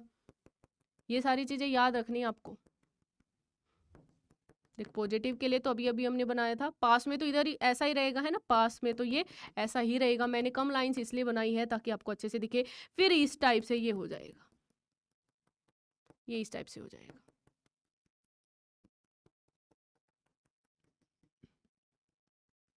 इस टाइप से, ठीक है। ये डायरेक्ट याद रखना आपको कैसे बनता है इक्विपोटेंशियल सरफेस। अगर कभी बनाना नहीं आ रहा है तो ये सोचो कि इलेक्ट्रिक फील्ड लाइंस के परपेंडिकुलर होगा। इलेक्ट्रिक फील्ड लाइंस तो बनाने आते हैं हमें सबके लिए, उसके परपेंडिकुलर बनेगा, याद रखनी अच्छी बात है। आगे चलते हैं। नेक्स्ट हमारे पास आता है relation between electric field and potential. बहुत बहुत बहुत इंपॉर्टेंट टॉपिक है ये। देखो पहली बात तो इसमें जो याद रखनी है वो याद रखना, in the direction of electric field potential always decreases. In the direction of electric field, मान लो ये हमारे पास एक पॉजिटिव चार्ज है, इसकी वजह से इलेक्ट्रिक फील्ड लाइंस कैसी होंगी, इलेक्ट्रिक फील्ड लाइंस इस टाइप से आएंगी, ठीक है। इलेक्ट्रिक फील्ड लाइंस आएंगी वो इस टाइप से आएंगी,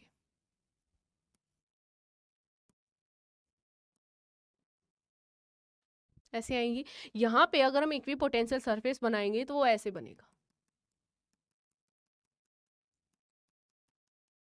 तो ये क्या कह रहा है, equi in the direction of electric field, in the direction of electric field, electric field की डायरेक्शन कौन सी हो गई, ये वाली, in the direction of electric field potential always decreases, potential decrease होता जाएगा। मतलब अगर मान लो ये जो फर्स्ट वाला, मान लो ये फर्स्ट वाला जो सरफेस है इसके ऊपर अगर हमारे पास पोटेंशियल है वो 50 वोल्ट है, तो उससे अगले वाले पे क्या मिलेगा हमें, 40 हो सकता है, उससे अगले वाले पे 30 हो सकता है, उससे अगले वाले पे कम हो सकता है ना, इस टाइप से डिक्रीज करेगा।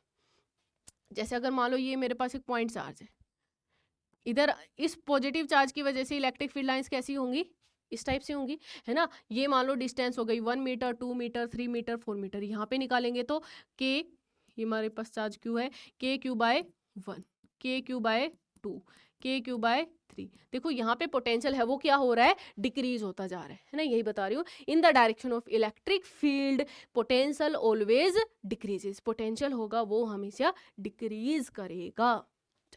अब बात करते हैं कि मान लो यहाँ पे हमारे पास एक चार्ज है, ये मेरे पास एक चार्ज रखा हुआ है Q, ठीक है। वो यहाँ पे एक पोटेंशियल V1 है, ये V2 है, यहाँ से वो यहाँ पे चला गया, एक इक्वी पोटेंशियल सरफेस से वो दूसरे इक्वी पोटेंशियल सरफेस पे चला गया और कितना एंगल बना लिया उसने, जो E है, E तो इसके परपेंडिकुलर है, E के साथ उसने एंगल बनाया है थीटा, ठीक है। E के साथ उसने कितना एंगल बना लिया, थीटा। ये कुछ डिस्टेंस कितनी मूव कर गया, ये dr डिस्टेंस मूव कर गया, एक सरफेस से दूसरे सरफेस पे चला गया, ये दूर दूर दिखाई है लेकिन पास पास है, तो कितना मूव कर गया, dr डिस्टेंस मूव कर गया, और कितना एंगल बना रहा है, ये E के साथ थीटा एंगल बना रहा है। तो याद रखना क्या याद रखना कि हमारे पास जो इलेक्ट्रिक फील्ड आता है वो किसके इक्वल आता है, माइनस ऑफ dv/dr। इलेक्ट्रिक फील्ड किसके इक्वल आता है, minus of dv/dr। Very very very very very much important, बहुत इंपॉर्टेंट है ये वाला formula, E is equal to minus of dv/dr। अगर यहाँ से हम V निकालेंगे तो इसको इधर लेके आएंगे, तो V किसके इक्वल आ जाएगा हमारे पास, इंटीग्रेशन ओवर माइनस लगेगा E.dr। अगर हमें पोटेंशियल निकालना है तो हम क्या कर देंगे, इंटीग्रेशन कर देंगे, और अगर हमें इलेक्ट्रिक फील्ड निकालना है तो हमें डिफरेंशिएट करना पड़ेगा।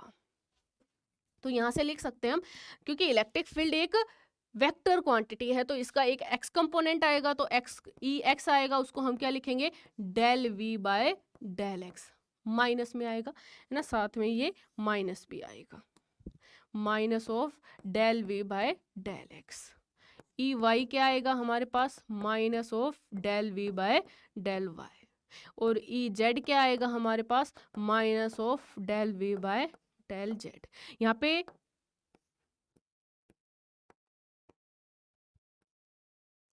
पे डेल क्या है ये बताओ मुझे, डेल क्या है हमारे पास, डेल है पार्शियल डिफरेंशिएशन। डेल का मतलब क्या है हमारे पास, पार्शियल डिफरेंशिएशन, जो मैंने थोड़ी देर पहले कराया था है ना, पोटेंशियल एनर्जी वाला पार्शियल डिफरेंशिएशन।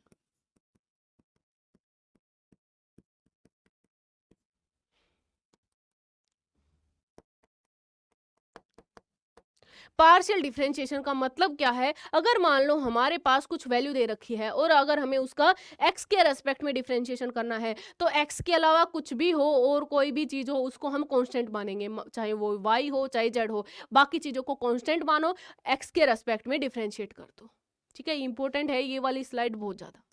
अब एक क्वेश्चन कर लेते हैं, इसमें समझ में आ जाएगा। हमें v की वैल्यू दे रखी है, कितनी दे रखी है, 2xy + x²। हमें निकालना है इलेक्ट्रिक फील्ड एट 1, 2, 1 पे। पहले इलेक्ट्रिक फील्ड का फॉर्मूला लिखते हैं, कितना आता है हमारे पास, माइनस ऑफ dv/dx, ठीक है। यहाँ से हमारे पास अगर हम इलेक्ट्रिक फील्ड लिखेंगे तो वो किसके इक्वल आएगा, EXi cap plus EYJ cap plus EZ K cap, यही आएगा। अब EX EY EZ निकालने का तरीका मैंने बताया हुआ है। EX कितना आएगा, माइनस डेल v/डेल x, निकाल दो। डेल v/डेल x मतलब इसका हमें सिर्फ और सिर्फ x के रेस्पेक्ट में डिफरेंशिएट करना है इसको, इसमें जो भी और चीज़ें हैं, चाहे वो y हो चाहे वो z है, उसको कांस्टेंट मान लो। जैसे यहाँ पे इसको x के रेस्पेक्ट में डिफरेंशिएट करेंगे तो 2 और y को हम क्या लेंगे, कांस्टेंट लेंगे। तो 2 तो कांस्टेंट है ही, y को हम क्या लेंगे, कांस्टेंट लेंगे, और x का डिफरेंशिएशन हो जाएगा 1, तो इसका क्या आ जाएगा हमारे पास 2y, माइनस बाहर ले लेते हैं, तो ये क्या आ गया हमारे पास, साथ ही ले लेते हैं, माइनस ऑफ 2y। इसका क्या आ जाएगा, माइनस ऑफ 2x, ठीक है। 1, 2 पे कितना आएगा हमारे पास, EX कितना आ जाएगा, 1, 2 पे x की वैल्यू 1 है, y की वैल्यू 2 है, -2 × 2 -2 × 1, -4 -2 कितना आ गया, -6 आ गया। ऐसे ही EY निकाल लो, EY निकालेंगे तो माइनस डेल v/डेल y निकालेंगे। y के रेस्पेक्ट में अगर हम डिफरेंशिएट करेंगे तो y के रेस्पेक्ट में इसको डिफरेंशिएट करो तो x को अब क्या मान लो, कांस्टेंट मान लो। x को कांस्टेंट ले लिया, टू तो कांस्टेंट है ही, x भी कांस्टेंट ले लिया, y का डिफरेंशिएशन 1, और इसमें तो ये कांस्टेंट है, कांस्टेंट का डिफरेंशिएशन 1 हो जाएगा। तो ये क्या आएगा हमारे पास, 2x आएगा।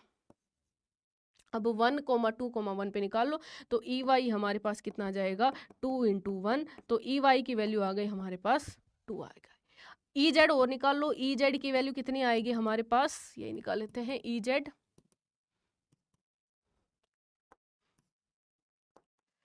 ई जेड हमारे पास कितना आ गया। अब जेड के रेस्पेक्ट में इसको डिफरेंशिएट करेंगे, जेड की वैल्यू इसमें दे ही नहीं रखी कुछ भी, तो क्या आ गई, 0 आ गई। तो यहाँ से हम लिख सकते हैं ई किसके इक्वल आ गया, ई x I cap, E x की वैल्यू कितनी है -6 आई कैप, और ई वाई की वैल्यू है, ये -2 आएगा ना, माइनस भी तो लगेगा, -2 जे कैप। देखो यहाँ पे क्या हुआ हमसे, देखो यहाँ पे -2 लगेगा, इसको डिफरेंशिएट करेंगे तो ये माइनस आएगा, और y के रेस्पेक्ट में डिफरेंशिएट करेंगे तो ये 2x आएगा। ठीक है, तो यहाँ पे क्या आएगा, -2 इंटू -1, ये क्या आ गया, -2। तो कितना आ गया हमारे पास, इलेक्ट्रिक फील्ड निकल के आ गया -6 आई कैप -2 जे कैप। जेड में कुछ है नहीं, अगर होता तो हम उसको भी कर देते डिफरेंशिएट। ठीक है, चलो आगे चलते हैं। नेक्स्ट हमारे पास आते हैं कंडक्टर्स। कंडक्टर्स क्या होते हैं, कंडक्टर्स और इंसुलेटर, दो चीजें पढ़ने वाले हैं हम। कंडक्टर्स क्या होते हैं, these have very large number of free electrons. ये सबको पता है ना, बहुत टाइम से पढ़ते आए हैं। कंडक्टर्स होते क्या हैं, जिनके पास बहुत सारे फ्री इलेक्ट्रॉन्स होते हैं, जिसकी वजह से वो इलेक्ट्रिसिटी को कंडक्ट कर लेते हैं। इंसुलेटर्स क्या होते हैं, जो इलेक्ट्रिसिटी को कंडक्ट नहीं करते, क्योंकि उनके पास फ्री इलेक्ट्रॉन्स नहीं होते। अब हमें यहाँ पे पढ़ना क्या है, हमें कंडक्टर्स में ये देखना है कि इलेक्ट्रिक फील्ड कितना आएगा, पोटेंशियल कितना आएगा, उसके जो भी हम चीज़ें अभी तक पढ़ने आए उसमें चार्ज कितना होगा, ये सब चीज़ें हमें पढ़नी है। बाकी डेफिनेशन तो हमें पहले से पता है। तो देखो इसकी प्रॉपर्टीज के बारे में पढ़ते हैं कंडक्टर्स की। पहली प्रॉपर्टी पढ़ते हैं, इनसाइड कंडक्टर इलेक्ट्रिक फील्ड क्या होता है, 0। मान लो ये हमारे पास एक कंडक्टर दिया हुआ है, किसी भी शेप का हो, इसके अंदर इलेक्ट्रिक फील्ड क्या होगा, हमेशा ही 0 होगा। जैसे हमने कंडक्टिंग गोसलो में, याद करो हमने कंडक्टिंग स्फीयर पढ़ी थी, उसके अंदर इलेक्ट्रिक फील्ड 0 था। जो भी चार्ज होता है वो सरफेस पे आ जाता है। ठीक है, सेकंड प्रॉपर्टी होती है, electric field is always perpendicular on the surface of the conductor. यहाँ पे मान लो मेरे पास कोई भी एक कंडक्टर है, इसके ऊपर जो इलेक्ट्रिक फील्ड होगा वो हमेशा कैसा होगा, परपेंडिकुलर इलेक्ट्रिक फील्ड होगा। वो यहाँ पे निकालेंगे तो ये इधर आ जाएगा, ये परपेंडिकुलर आ गया, यहाँ निकालेंगे तो ये ऐसे आएगा, ये परपेंडिकुलर आ गया, यहाँ निकालेंगे तो ये ऐसे आएगा, ये परपेंडिकुलर आ गया। तो इलेक्ट्रिक फील्ड आएगा वो क्या आएगा, हमेशा ही परपेंडिकुलर आएगा। क्या, इलेक्ट्रिक फील्ड क्या आएगा, हमेशा ही परपेंडिकुलर आएगा। ठीक है, inside conductor there is no charge. यहाँ पे अगर हमारे पास एक कंडक्टर दे रखा है, मतलब अभी तक हमने ये पढ़ा था इनसाइड इलेक्ट्रिक फील्ड 0 होगा, लेकिन इनसाइड चार्ज भी 0 होगा। ठीक है, नेक्स्ट पोटेंशियल, अगर इलेक्ट्रिक फील्ड 0 है, थोड़ा सा सोच के देखो, इलेक्ट्रिक फील्ड 0 है, हमने अभी अभी पढ़ा electric field is equal to -dV divided by dr। ठीक है, फील्ड 0 है तो dV बाई dr क्या आ गया हमारे पास, 0। अगर ये 0 है तो ये क्या आ गया, V is equal to constant. Potential क्या आएगा, कांस्टेंट आएगा। अगर ये हमारे पास एक कंडक्टर है तो इसके ऊपर अंदर इलेक्ट्रिक फील्ड 0, चार्ज 0, और V क्या आ गया हमारे पास, V क्या आ गया हमारे पास, कांस्टेंट। V क्या आ गया हमारे पास, कांस्टेंट आ गया। ठीक है, ये चीजें हमने पढ़ी है। नेक्स्ट आता है हमारे पास, electric field on the surface of a conductor is sigma by epsilon nought. कब होगा, दूर जाके नहीं, just outside the surface. Conductor के जस्ट आउटसाइड द सरफेस क्या होता है, इलेक्ट्रिक फील्ड कितना होगा। मान लो ये हमारे पास एक कंडक्टर है, इसकी सरफेस चार्ज डेंसिटी दे रखी है sigma, just outside the surface just outside the surface, यहाँ पे इलेक्ट्रिक फील्ड कितना होगा हमारे पास, sigma by epsilon nought. Direct याद रखो, ये काम आएगा आपके। ठीक है, जस्ट आउटसाइड द सरफेस कितना होगा electric field, sigma by epsilon not. ये चीज याद रखना, कहीं किसी डिस्टेंस पे पूछे नहीं, just outside the surface. Next दे रखा है surface charge density is different for different shapes. ये तो हमें पता है। देखो ये हमारे पास मान लो किसी भी एक शेप का वो कंडक्टर दे रखा है, सुंदर सा कंडक्टर नहीं बन रहा हमसे। देखो ये हमारे पास एक कंडक्टर दे रखा है, ठीक है, ये हमारे पास एक कंडक्टर दे रखा है, ये हमारे पास एक कंडक्टर दे रखा है, ये हमारे पास एक कंडक्टर दे रखा है, मान लो इसके सरफेस के यहाँ पे इसमें जो चार्ज डेंसिटी आएगी, देखो यहाँ पे इस वाले सरफेस पे जैसे ये निकला हुआ है ना, ऐसे निकला हुआ है, यहाँ पे क्या आएगी, इस टाइप से दूर दूर होंगे चार्ज, लेकिन ये अंदर की तरफ है, यहाँ पे क्या होंगे, चार्ज बहुत सारे होंगे, ऐसे होंगे, फिर यहाँ पे फिर से दूर दूर, फिर यहाँ पे ऐसे। अगर एक स्फीयर है, अगर हमारे पास एक स्फीयर है उसके ऊपर तो यूनिफॉर्मली डिस्ट्रीब्यूट होंगे, लेकिन किसी और शेप का है तो उसमें ये वाला जो सरफेस होगा ऐसे अंदर की तरफ जो जा रहा होगा उसमें चार्ज ज़्यादा होगा एज कम्पेयर टू जो ऐसे उभरा हुआ होगा, उस पर वहाँ पे चार्ज कम होगा।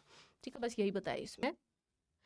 डाइइलेक्ट्रिक्स, डाइइलेक्ट्रिक्स क्या होते हैं, ये भी हमारे पास से डाइइलेक्ट्रिक्स होते क्या है, ये एक इंसुलेटर होते हैं। ठीक है, जैसे हम इंसुलेटर पढ़ते हैं, लेकिन इनमें डिफरेंस क्या होता है, इंसुलेटर होते हैं वो कभी भी इलेक्ट्रिसिटी को कंडक्ट नहीं करते, लेकिन अगर हम डाइइलेक्ट्रिक्स को इलेक्ट्रिक फील्ड में रख दिया जाए, इलेक्ट्रिक फील्ड में रख देंगे तो ये पोलराइज हो जाते हैं।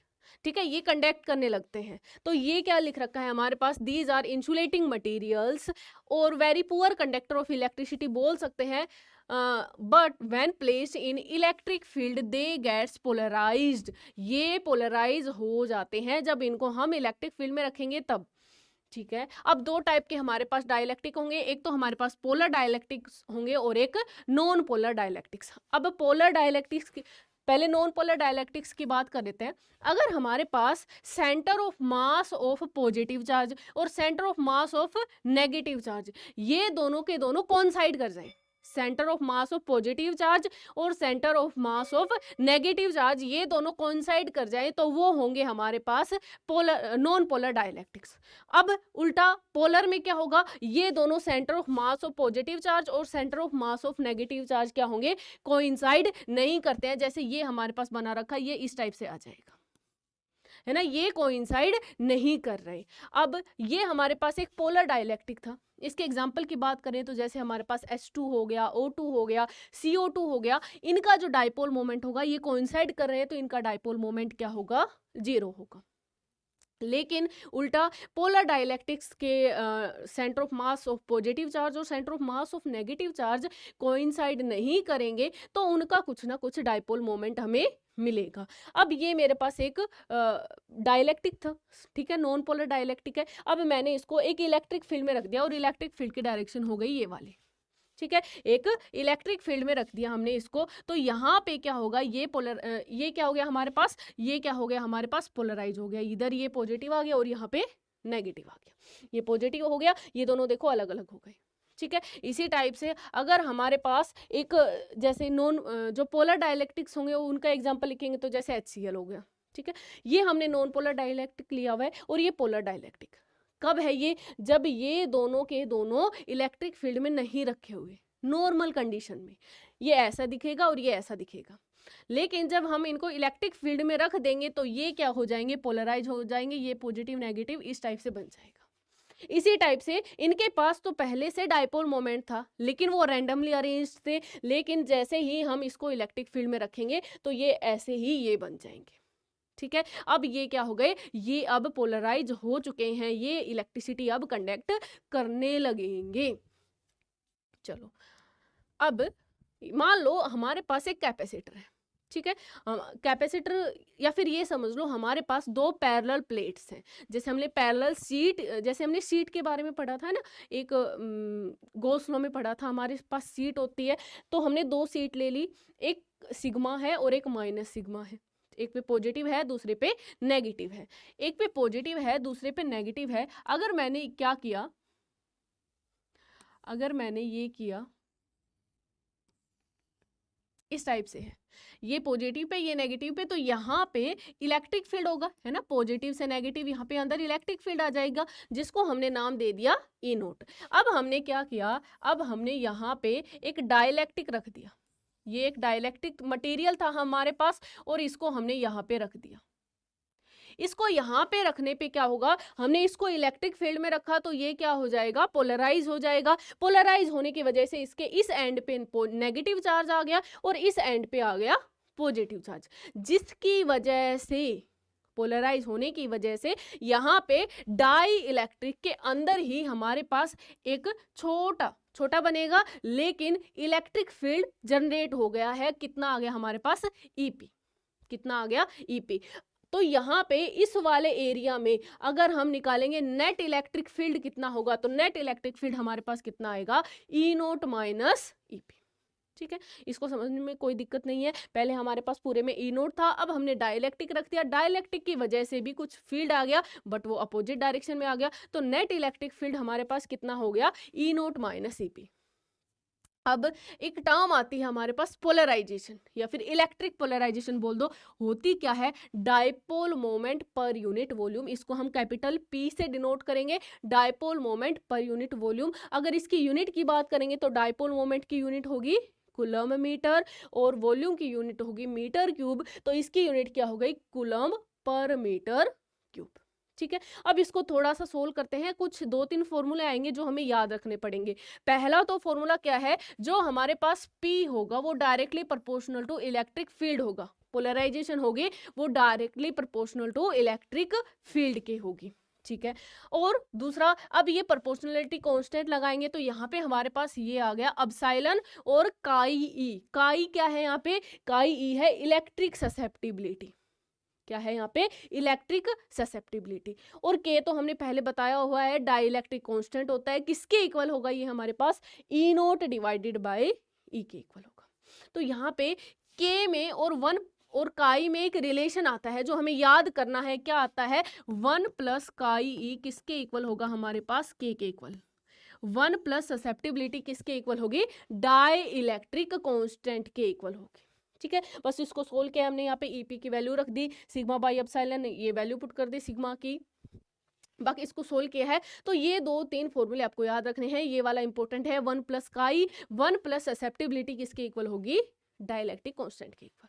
ठीक है, चलो अब हम चलते हैं आगे। नेक्स्ट लास्ट हमारे पास इस चैप्टर का नाम ही था इलेक्ट्रिक पोटेंशियल एंड कैपेसिटर, तो अब हमारे पास आ रहा है कैपेसिटर। कैपेसिटर के बारे में पढ़ते हैं, कैपेसिटर होता क्या है। देखो, आप कैपेसिटर आप लोगों ने देखा होगा है ना, फैन के ऊपर लगा होता है, फैन देखा होगा, उसका ढक्कन उठा के फैन का ऊपर वाला, तो उसमें आपको दिखेगा, तो फैन के अंदर लगा रहता है, जैसे मोटर हो गई उनमें लगा रहता है। अब करता क्या है ये कैपेसिटर, करता क्या है, ये एनर्जी को स्टोर करता है। क्या करता है, एनर्जी को या फिर चार्ज बोल दो, इलेक्ट्रिकल एनर्जी को स्टोर करता है। पहली बात, इलेक्ट्रिकल एनर्जी को स्टोर करेगा, होगा क्या, मान लो हमारे पास फैन है, ठीक है, तो लाइट आई, तो अब इस फैन को चलने के लिए ज़्यादा एनर्जी चाहिए, तो वो एनर्जी वो लाइट प्रोवाइड नहीं कर सकती। जैसे हमारे घर में इलेक्ट्रिसिटी आती है वो प्रोवाइड नहीं करती, वो जो करंट आएगा वो प्रोवाइड नहीं करेगा। कौन प्रोवाइड करेगा, फैन को स्टार्टिंग में चलाने के लिए एनर्जी कौन प्रोवाइड करता है, जो कैपेसिटर होता है वो एकदम से एनर्जी दे देगा तो फैन चलने लगेगा। फिर हमारे घर में जो करंट आता है उसकी वजह से भी जो हमारा फैन है वो चलता रहेगा। ठीक है, तो ये क्या करता है, it is a device used to store energy. ठीक है, और कैपेसिटेंस क्या बोलेंगे, कैपेसिटर हमें पता लग गया, कैपेसिटेंस क्या होगा, इसकी एबिलिटी होगी एनर्जी स्टोर करने की, और एनर्जी होगी हमारे पास वो किस फॉर्म में स्टोर होगी, एनर्जी किस फॉर्म में स्टोर होगी, इलेक्ट्रिक फील्ड की फॉर्म में। किस फॉर्म में स्टोर होगी हमारे पास एनर्जी, इलेक्ट्रिक फील्ड की फॉर्म में स्टोर होगी। ठीक है, अब इसके फॉर्मूले की बात कर लेते हैं, क्या होगा, capacity to hold a charge per unit voltage, hold a charge per unit voltage. ये मान लो हमारे पास एक कंडक्टर है, कैपेसिटर किसका बना होगा, कंडक्टर का बना होगा, इसको हमारे इसके ऊपर चार्ज क्यू है, इसको वोल्टेज वी दे दी, तो कैपेसिटेंस का फॉर्मूला हमारे पास क्या हो जाएगा, C is equal to Q by V. क्या आ जाएगा, C is equal to Q by V. ठीक है, फॉर्मूला याद कर लो। नेक्स्ट देखो, नेक्स्ट हमारे पास आता है, इसकी यूनिट की बात कर लेते हैं। क्यू हमारे पास किस में होगा, कूलम में होगा, वी वोल्ट में होगा, और इसको हम बोलते हैं फेरेड। अब फेरेड, 1 फेरेड बहुत बड़ी क्वांटिटी है। ठीक है, अगर हम अपने अर्थ का देखें तो अर्थ का कैपेसिटेंस भी इतना नहीं होता है, तो जनरली हम जो यूनिट यूज करेंगे वो माइक्रो फेरेड, नैनो फेरेड, पिको फेरेड, ये आपको मिलेंगी, है ना। माइक्रो नैनो पिको ये आपको पता होगा, माइक्रो मतलब 10 टू द पावर -6, नैनो मतलब 10 टू द पावर -9, पिको मतलब 10 टू द पावर -12, फेम्टो आता है। ठीक है, ये सब यूनिट हम यूज करेंगे। अब इसके डायमेंशन की बात करें तो हम डायमेंशन निकालेंगे, तो इसकी डायमेंशन ही आप लोगों को निकालनी भी आनी चाहिए, कितनी होती है, m-1 l-2 t की पावर 4 a की पावर 2।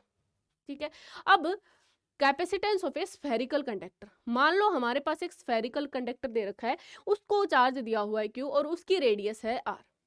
अब आप लोगों को याद हो तो अभी अभी हमने थोड़ी देर पहले किया था कि इसकी वजह से इसके सरफेस के ऊपर हमने पोटेंशियल निकाला था, कितना आया था KQ/R, है ना। अगर यहाँ पे हम इलेक्ट्रिक फील्ड की बात करें तो इलेक्ट्रिक फील्ड की डायरेक्शन कौन सी होगी, ये होगी इलेक्ट्रिक फील्ड की डायरेक्शन। तो किसी भी पॉइंट पे ये पॉजिटिव चार्ज है तो इलेक्ट्रिक फील्ड की डायरेक्शन तो ये वाली आएगी,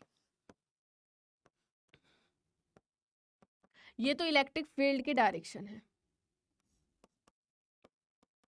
ठीक है। अब यहाँ पे पोटेंशियल हमने निकाला था, कितना आया था सरफेस के ऊपर KQ/R, वही लिखा है मैंने। और C क्या होता है हमारे पास, C होता है Q/V। V की वैल्यू पुट कर दी तो यहाँ पे हमारे पास C किसके इक्वल निकल के आया, 4πε0R। कितना निकल के आया, 4πε0R। वैल्यू पुट कर देंगे, हमारे पास R की वैल्यू जो भी दी हुई होगी वो पुट कर देंगे। अब यहाँ पे देखो, अगर हमारे पास R है, अगर हम बात करें अपने रेडियस ऑफ अर्थ की 6400 किलोमीटर, वो पुट करेंगे तब भी ये बहुत छोटा आ रहा है ना, 6400, इसकी जगह 6400 किलोमीटर पुट कर दो फिर भी ये बहुत छोटा आ रहा है, मतलब फिर भी ये हमारे पास फैराड में नहीं आएगा, है ना। तो 1 फैराड बहुत बड़ा होता है, बहुत बड़ा होता है, इसे माइक्रो नैनो इनमें यूज करते हैं, ठीक है। आगे चलते हैं, नेक्स्ट हमारे पास आता है पैरेलल प्लेट कैपेसिटर। पहली बात तो जो हमारे पास कैपेसिटर होते हैं वो मतलब एक प्लेट को यूज करके हम नहीं बनाते, एक प्लेट को यूज करके हम नहीं बनाते, 2 प्लेट को यूज करके बनाते, ठीक है। 2 प्लेट को यूज करेंगे। अगर हम एक पैरेलल प्लेट कैपेसिटर बना रहे हैं तो यहाँ पे हमने एक प्लेट यहाँ पे रख ली और एक प्लेट यहाँ पे रख ली, ठीक है। 2 प्लेट रख ली। अगर हमने 2 प्लेट रख ली, अगर हमें चार्ज पता करना है, अगर हमारे पास 2 प्लेट है, एक ये प्लेट हो गई और एक ये प्लेट हो गई, इस पे Q1 हो गया और इस पे हो गया Q2। अगर हमें चार्ज पता करना है कि इस जैसे ये वाली प्लेट ये हो गई और ये वाली प्लेट ऐसे हो गई, इस प्लेट के इधर कितना चार्ज है और इस साइड कितना चार्ज है, और इस प्लेट के इस साइड कितना चार्ज है और बैक साइड कितना चार्ज है, तो हम कैसे पता करते हैं। देखो फॉर्मूला क्या आएगा, इस साइड कितना चार्ज आएगा, दोनों चार्ज को सम ऑफ चार्जेस डिवाइडेड बाय 2, ठीक है। दोनों चार्ज को प्लस कर दो डिवाइडेड बाय 2, इधर भी दोनों चार्ज को ऐड कर दो डिवाइडेड बाय 2।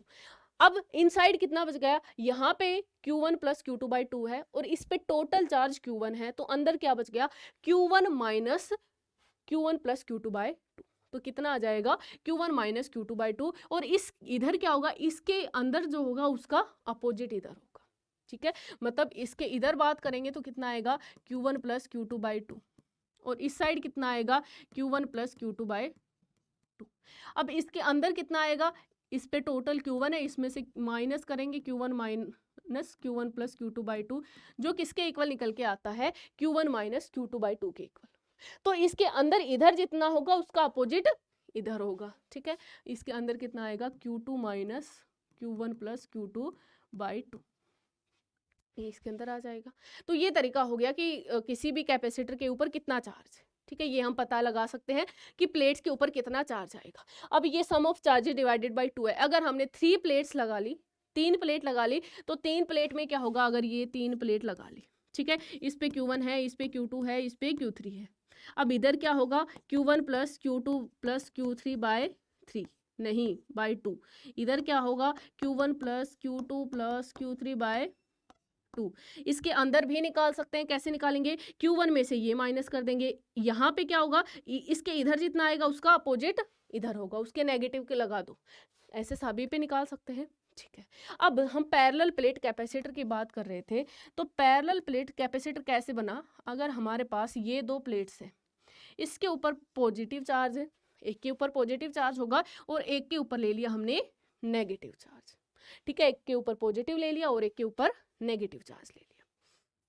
अब इसके इधर बात करेंगे तो यहाँ पे क्या होगा, इसके इधर Q minus Q divided bye 2, इधर भी चार्ज 0 और उधर भी चार्ज 0। मतलब जो चार्ज होगा, जो भी एनर्जी स्टोर होगी वो इनके बीच में स्टोर हो जाएगी।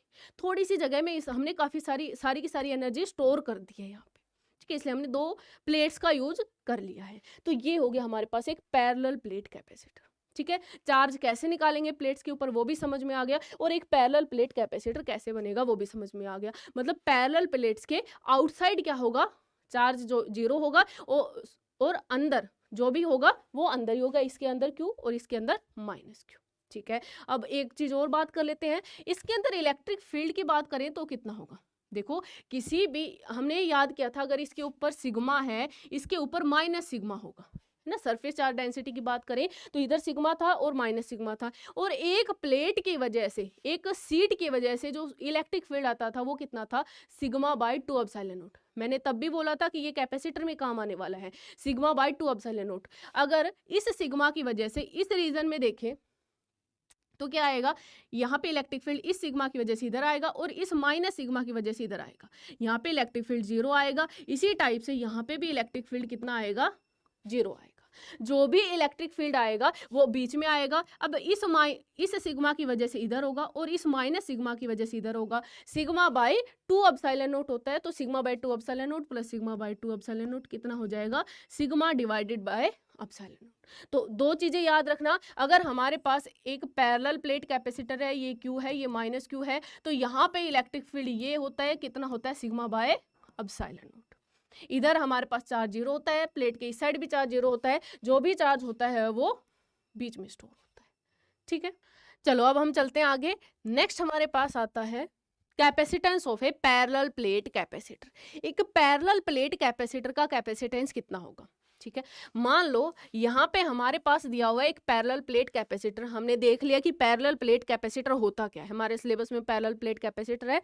तो ये हो गया प्लस क्यू और ये हो गया माइनस क्यू। इलेक्ट्रिक फील्ड हमें पता है यहाँ से यहाँ होगा। अगर इसकी सरफेस चार्ज डेंसिटी की बात करें तो सिग्मा होगी, और इसकी बात करें तो माइनस सिग्मा होगी, जो किसके इक्वल होगी, माइनस क्यू डिवाइडेड बाय इसका एरिया।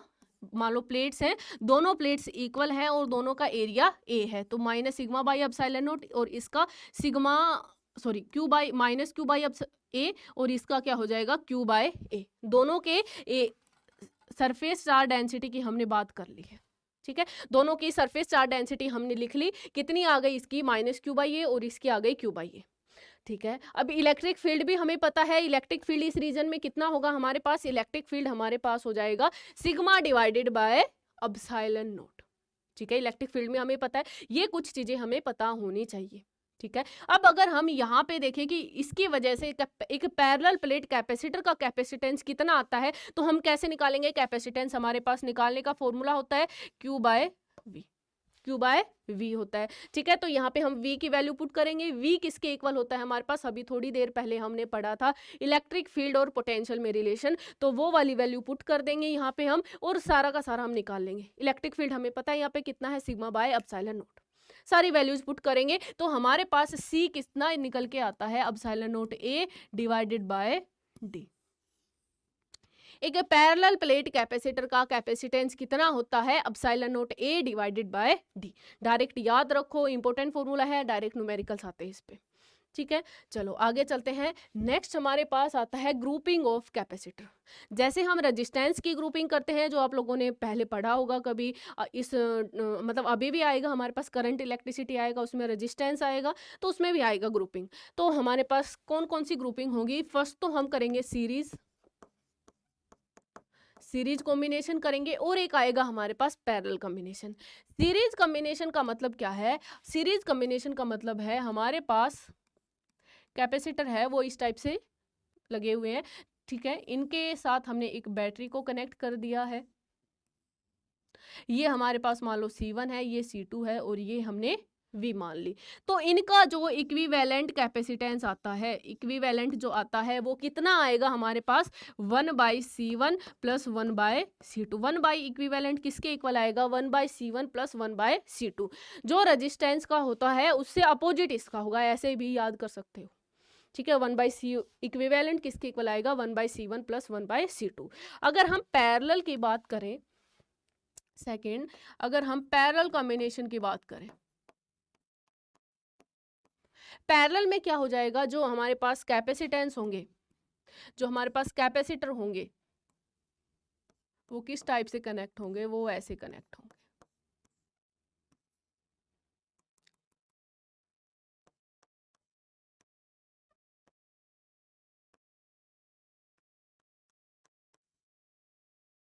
ये हमारे पास C1 हो गया, ये C2 हो गया, और ये बैटरी हो गई V वोल्ट की। तो यहाँ पे जो हमारे पास C इक्विवेलेंट आएगा वो किसके इक्वल आएगा, C1 प्लस C2। क्या बोला था मैंने, जो हमारे पास सीरीज में है, सॉरी, जो हमारे पास रेजिस्टेंस होता है उसका इससे उस मतलब अपोजिट होगा, है ना। उसमें पैरेलल में ये बनता है और सीरीज में ये बनता है, इसमें उल्टा बनेगा, ये डायरेक्ट याद रख लो चाहे, ठीक है। तो ये हमारे पास हो गया सीरीज और पैरेलल का कॉम्बिनेशन। इस पे अब डायरेक्ट न्यूमेरिकल्स आएंगे, ये आपको फॉर्मूला पता होना चाहिए। अब एक चीज और देख लो, जैसे आप लोगों ने रेजिस्टेंस का तो पढ़ा है, सीरीज और पैरेलल कॉम्बिनेशन, उसमें हमने क्या देखा था, अगर हमारे पास रेजिस्टेंस है वो सीरीज में कनेक्ट है तो वहां पे करंट सेम होगा, और पैरेलल में कनेक्ट है तो वोल्टेज सेम होगी। तो इसमें भी आप डायरेक्ट याद रखो, अगर हमारे पास सीरीज में कनेक्ट है, सीरीज में क्या होगा हमारे पास, सीरीज में हमारे पास क्या होगा, करंट, करंट था वहां पे, करंट की जगह पे यहाँ क्या आ गया, चार्ज सेम होगा, ठीक है। और सेकंड, अगर पैरेलल में कनेक्ट है तो पैरेलल में क्या आएगा हमारे पास, वोल्टेज सेम आएगी,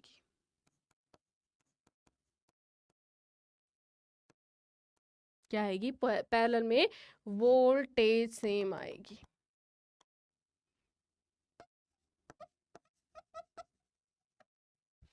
ठीक है, ये चीज याद रखना। अब इसके न्यूमेरिकल्स कर लेते हैं। देखो, मान लो हमारे पास एक कैपेसिटर दिया हुआ है इस टाइप से, सिंपल सा करते हैं पहले।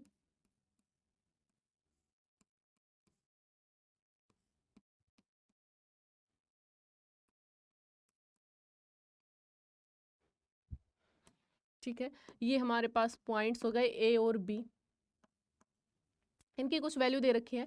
मान लेते हैं ये हमारे पास दे रखा है सी, ये 2C, ये हमारे पास 2C दे रखा है और ये C दे रखा है, ठीक है। अब हमें निकालना है कैपेसिटेंस ए बी पॉइंट्स। कैसे आएगा, अब देखो ये दोनों किस में कनेक्ट है, ये दोनों पैरेलल में कनेक्ट है। पैरेलल में क्या होता है, पैरेलल में सी इक्विवेलेंट किसके इक्वल होगा, C1 प्लस C2। तो इन दोनों का कॉम्बिनेशन हमारे पास कितना बन जाएगा, ये हमारे पास C लगा हुआ है और इन दोनों का कॉम्बिनेशन क्या बनेगा, ये C हो गया, ये पॉइंट A हो गया और ये B हो गया। इन दोनों का कॉम्बिनेशन 2C प्लस 2C कितना आ जाएगा, 4C, ठीक है। अब ये तीनों किस में कनेक्ट है, ये सीरीज में कनेक्ट है, तो 1/C इक्विवेलेंट किसके इक्वल होगा, 1/C1 plus 1/C2 plus 1/C3, ठीक है। इसको सोल्व कर लेंगे, क्या आ जाएगा, 4C एलसीएम आ गया, ये क्या आ गया हमारे पास 4 + 1 + 4 कितना आ गया, 9/4C, और C इक्विवेलेंट हमारे पास किसके इक्वल आ गया, इसको उल्टा करेंगे तो 4C/9, ये आ गया हमारे पास C इक्विवेलेंट, ठीक है। जैसे हमने रेजिस्टेंस में किए थे वैसे ही सेम कॉम्बिनेशन यहाँ पे है। जैसे और कर लो, मान लो हमारे पास इस टाइप से कनेक्ट है,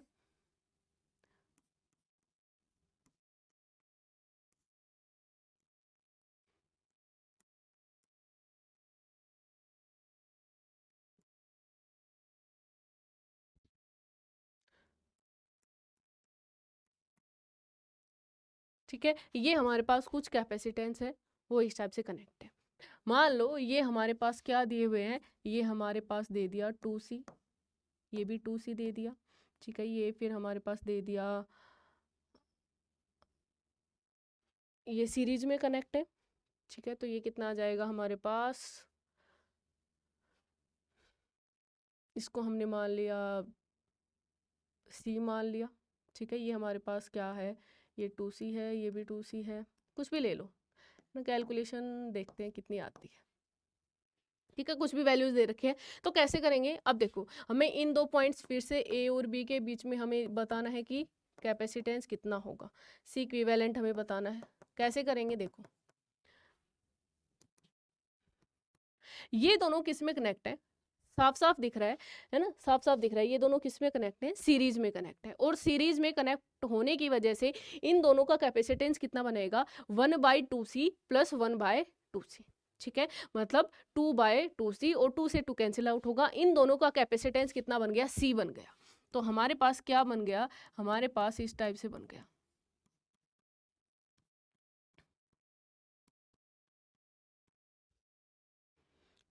ये 2C हो गया, ये C हो गया। हमारे पास इन दोनों का हटा के हमने एक लगा दिया, वो क्या लगा दिया, C लगा दिया, ठीक ठीक है, ये ए हो गया और ये बी हो गया। उन दोनों को हटा के हमने एक लगा दिया जो क्या बन गया, सी बन गया।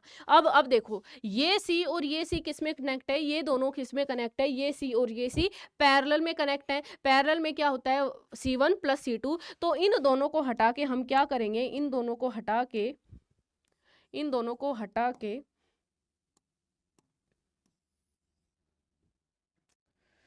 ज़्यादा हट गया, ये देखो इन दोनों को हटा के हम एक लगा देंगे और वो क्या लगा देंगे, हमारे पास आ जाएगा 2C।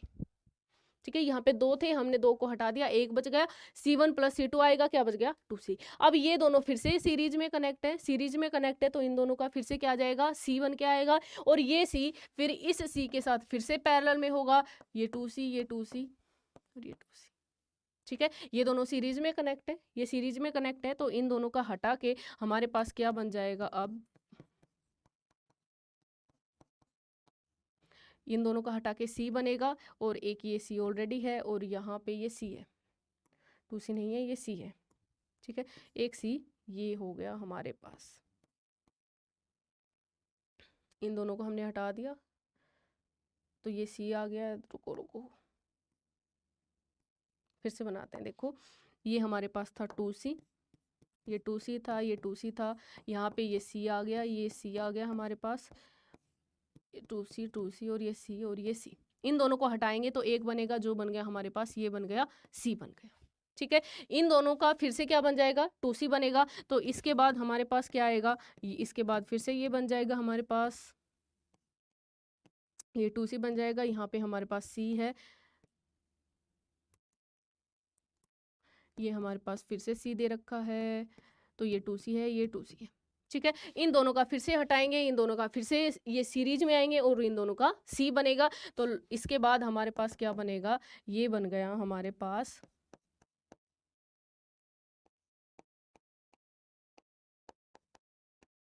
ये C है, ये भी C आ गया और ये 2C आ गया। ठीक है, अब ये दोनों किस में कनेक्ट है, ये पैरेलल में कनेक्ट है, पैरेलल में कनेक्ट है तो C1 प्लस C2 मतलब 2C आ गया। अब इसके बाद क्या बन जाएगा हमारे पास, ये बन गया, ये 2C आ गया और ये 2C आ गया, ये A हो गया और ये B हो गया। सभी में ये A है, ये B है। आप लोगों को इतने सारे डायग्राम नहीं निकाल के नहीं बताने हैं, समझाने के लिए मैं बता रही हूँ। वैसे आप डायरेक्ट कैलकुलेशन करो, कहीं पे कंफ्यूज हो रहे हो तो डायग्राम बना लो, है ना, गलत नहीं करना है। कन्फ्यूजन हो रहा है तो डायग्राम बना लो, अदरवाइज थोड़े बहुत तो लगा सकते हैं ना। इन दोनों का किया तो हमें पता C लगा, फिर उसके बाद एक डायग्राम बना लो, है ना, 2-3 सोल्व करने के बाद एक डायग्राम बना लो। अब इन दोनों का क्या बन जाएगा, ये 2C, ये 2C, ये दोनों किसमें है हमारे पास, सीरीज में। तो 1/2C प्लस 1/2C कितना आ जाएगा, 2/2C, जो हमारे पास कैंसिल आउट होगा। तो C इक्विवेलेंट हमारे पास कितना आ गया, C आ गया। या फिर हम ये बोले C अक्रॉस AB कितना आ गया हमारे पास, C के इक्वल आ गया। ठीक है, कर लेंगे सीरीज पैरेलल, ये आपको प्रैक्टिस करने पड़ेंगे। प्रैक्टिस के बाद ही आपको समझ में आएगा कि कौन पैरेलल में कनेक्ट है, कौन सीरीज में कनेक्ट है। ठीक है, चलो आगे चलते हैं। नेक्स्ट हमारे पास आता है energy stored in a capacitor. अब एनर्जी कितनी देते हैं एक कैपेसिटर को, Q इंटू, जैसे हमारे पास जो पोटेंशियल एनर्जी होती है वो किसके इक्वल होती है, Q इंटू V के, है ना। पोटेंशियल पढ़ा था, किसके इक्वल आया था, U/Q के, याद है। तो पोटेंशियल एनर्जी किसके इक्वल हो गई, Q इंटू V के। अब यहाँ पे मान लो इसके ऊपर हमारे पास पॉजिटिव चार्ज दे रखा है, इसके ऊपर नेगेटिव चार्ज दे रखा है। ठीक है, अब यहाँ पे इन दोनों के बीच की डिस्टेंस D है, वही सेम चीज़ें हैं। ठीक है, इन दोनों के बीच में जो पोटेंशियल है वो V दे रखा है, ये V हो गया। ठीक है, तो यहाँ पे एक पैरेलल प्लेट कैपेसिटर में जो एनर्जी स्टोर होती है उसको, वो कितनी होती है हमारे पास, 1/2 CV², या फिर इसको अगर हम 1/2 Q इंटू V, ठीक है, 1/2 Q इंटू V। CV की फॉर्म में आ गया, Q और V की फॉर्म में आ गया, Q और C की फॉर्म में रह गया, है ना। Q और C की फॉर्म में रह गया तो वो हमारे पास कितना आ जाएगा, Q²/2C। ठीक है, एक निकल के आएगा, उसके बाद हम वैल्यू पुट करते जाएंगे। हमारे पास Q इक्वल टू CV के इक्वल होता है, तो वो वैल्यू हम पुट कर लेंगे, हमारे पास ये तीनों फॉर्म आ जाएंगे। अब यहाँ से देखो, हमारे पास जो एनर्जी होती है देते हैं वो Q इंटू V है, लेकिन स्टोर कितनी होती है, आधी एनर्जी स्टोर होती है, बाकी उसको चार्ज करने के लिए यूज हो जाती है। कैपेसिटर को चार्ज करने में यूज हो जाती है, जितनी एनर्जी स्टोर होती है वो आधी स्टोर होती है। हाफ स्टोर होती है। ठीक है, तो ये फॉर्मूले याद कर लेना। नेक्स्ट हमारे पास आता है energy density of A parallel plate capacitor. Energy density क्या होगी, तो वही सेम चीज़ है, यहाँ पे प्लस क्यू है, इसके ऊपर माइनस क्यू है, वही सेम डी डिस्टेंस है, इलेक्ट्रिक फील्ड यहाँ पे इधर से इधर होगा, कितना होगा, ई होगा, सिग्मा बाय एप्सिलॉन नॉट होगा। ठीक है, तो एनर्जी डेंसिटी की बात करें तो एनर्जी डेंसिटी, एनर्जी डेंसिटी होती क्या है, किसी भी चीज़ की डेंसिटी, मान लो मैंने चार्ज डेंसिटी बोला तो क्या होगी, charge per unit volume, energy density, energy per unit volume, mass density, mass per unit volume. तो एनर्जी डेंसिटी क्या हो गई हमारे पास, energy per unit volume, energy per unit volume. ठीक है, अब इसको सोल्व करेंगे। एनर्जी हमारे पास कितनी आई है, 1/2 CV²। वॉल्यूम इसका क्या होगा, मान लो इसका एरिया ए है और डिस्टेंस है वो डी दे रखी है हमें, तो एरिया क्या हो जाएगा इसका, ए इंटू डी। ठीक है, तो यहाँ पे हम सारी वैल्यूज रखेंगे। तो एनर्जी डेंसिटी जो हमारे पास आती है उसको हम स्मॉल यू से डिनोट करेंगे, और ये किसके इक्वल आती है, 1/2 ε0 E²। ठीक है, v को e की टर्म्स में लिखेंगे, हमें पता है v is equal to E into D, है ना, डी डिस्टेंस है, ई इलेक्ट्रिक फील्ड है, ई की वैल्यू पुट करेंगे, सिग्मा बाई एप्सिलॉन, तो सारी वैल्यूज पुट करेंगे तो ये निकल के हमारे पास आएगा। डायरेक्ट याद रखो, एनर्जी डेंसिटी कितनी होगी, एनर्जी पर यूनिट वॉल्यूम, और वो आएगी कितनी, 1/2 ε0 E²। ऐसे ही हमारे पास जब हम मैग्नेटिक फील्ड पढ़ेंगे तो वहाँ पे आएगी। ठीक है, तो उसके बारे में हम बाद में बात करेंगे। चलो आगे चलते हैं। नेक्स्ट हमारे पास आता है capacitance of A parallel plate capacitor. जब मान लो हमने यहाँ पे क्या किया, ये हमारे पास पैरेलल प्लेट कैपेसिटर था। अब तक हमारे पास क्या आ रहा था, इस ये दो पैरेलल, अगर ये पैरेलल प्लेट कैपेसिटर, ये एक डंडी नहीं होती है, यहाँ पे क्या होता है हमारे पास एक दो प्लेट्स होती है इस टाइप से, है ना, जो हमने सीट पढ़ी थी वो सीट होती है इस टाइप से। तो ये दो ये हमारे पास एक पैरेलल प्लेट कैपेसिटर है। अब इसके बीच में अभी तक क्या थी, वैक्यूम थी। अब हम, या फिर एयर थी, या फिर फ्री स्पेस था, कुछ भी मान लो। अब हमने क्या किया, इसके बीच में हमने क्या पुट कर दिया, डाई इलेक्ट्रिक पुट कर दिया। ठीक है, क्या पुट कर दिया हमने यहाँ पे, डाई इलेक्ट्रिक रख दिया। जब यहाँ पे फ्री स्पेस था तो सी हमारे पास किसके इक्वल आता था, सी बोले या फिर हम सी नोट बोल देते हैं, है ना, सी नोट हमारे पास किसके इक्वल आता था, जब वैक्यूम थी तब कितना आता था, C is equal to epsilon nought A by D, यही आता था। ये डी है, इसका एरिया ए है। ठीक है, इलेक्ट्रिक फील्ड इस पूरे में होता था, है ना। अब थोड़ी देर पहले हमने डाइलेक्ट्रिक भी पढ़ा था, डाइलेक्ट्रिक पढ़ा था, तो हमने क्या किया, यहाँ पे हमने एक डाइलेक्ट्रिक को पुट कर दिया, ये रख दिया मैंने एक डाइलेक्ट्रिक। ठीक है, ये हमने एक डाइलेक्ट्रिक को रख दिया। डाइलेक्ट्रिक की जो थिकनेस है वो कितनी ले ली हमने, टी ले ली। अब डाइलेक्ट्रिक की वजह से थिकनेस है वो टी ले ली। अब इसके ऊपर, पूरे के ऊपर पॉजिटिव चार्ज है ना, इस पूरे के ऊपर पॉजिटिव है, इसके ऊपर नेगेटिव है। यहाँ पॉजिटिव है तो यहाँ पे हमारे पास नेगेटिव आ जाएगा, यहाँ पॉजिटिव आ जाएगा, इसके ऊपर थोड़ी देर पहले हमने पढ़ा था। और यहाँ पे एक और इलेक्ट्रिक फील्ड आ जाएगा पोलराइजेशन की वजह से, जिसको हम ईपी बोले थे। और नेट इलेक्ट्रिक फील्ड कितना आया था, E0 - ईपी। तो उसी को सोल्व करते हुए यहाँ पे जो हमारे पास कैपेसिटेंस आता है किसी भी एक डाइलेक्ट्रिक को अगर हम रखते हैं तो कितना आता है, epsilon nought A divided by D minus T plus T by K. कितना आता है हमारे पास, epsilon nought A D minus T plus T by K. याद रखना टी क्या है, जो थिकनेस है वो है कि हमने कितना थिक मटेरियल पुट किया है। ठीक है, अब मान लो इस थिकनेस को मैंने क्या कर दिया, अब अगर ये T है वो D के इक्वल हो, मतलब ये पैरेलल प्लेट कैपेसिटर है, इसके पूरे के अंदर, इस पूरे में हमने डाइलेक्ट्रिक भर दिया, पूरे में डाइलेक्ट्रिक भर दिया, तो T इक्वल टू डी हो गया। वैल्यू पुट करो, T इक्वल टू डी, इसको D पुट करेंगे तो D से D कैंसिल आउट होगा, तो इसको D पुट करेंगे तो C हमारे पास कितना आ गया, एप्सिलॉन नॉट A ऊपर K आ गया हमारे पास डिवाइडेड बाय D। तो इसको लिख सकते हैं C is equal to K into C naught. मतलब अगर पूरे में डाइलेक्ट्रिक रख देंगे तो कैपेसिटेंस है वो कितना हो जाएगा, K टाइम्स हो जाएगा, है ना। पूरे में डाइलेक्ट्रिक रखेंगे तो कैपेसिटेंस कितना हो जाएगा, K टाइम्स हो जाएगा। पहले K क्या है, डाइलेक्ट्रिक कांस्टेंट है। ठीक है, देखो अब एक क्वेश्चन करते हैं, ये बाद में करेंगे, पहले क्वेश्चन कर लेते हैं। मान लो ये हमारे पास दे रखी है पैरेलल प्लेट, ये दे रखा है पैरेलल प्लेट कैपेसिटर। एक मैं करती हूँ, एक आपको करके लेके आना है। यहाँ पे हमारे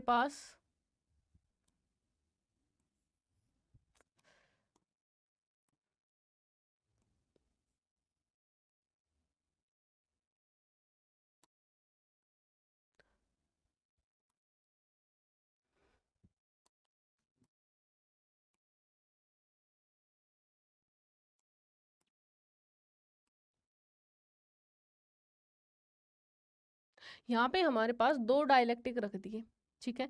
इसकी जो थिकनेस दे रखी है, दो डाइलेक्ट्रिक रख दिए, इसकी थिकनेस दे रखी है D1 और इसकी दे रखी है D2, ठीक है। थोड़ा सा सही पुट करते हैं इनको।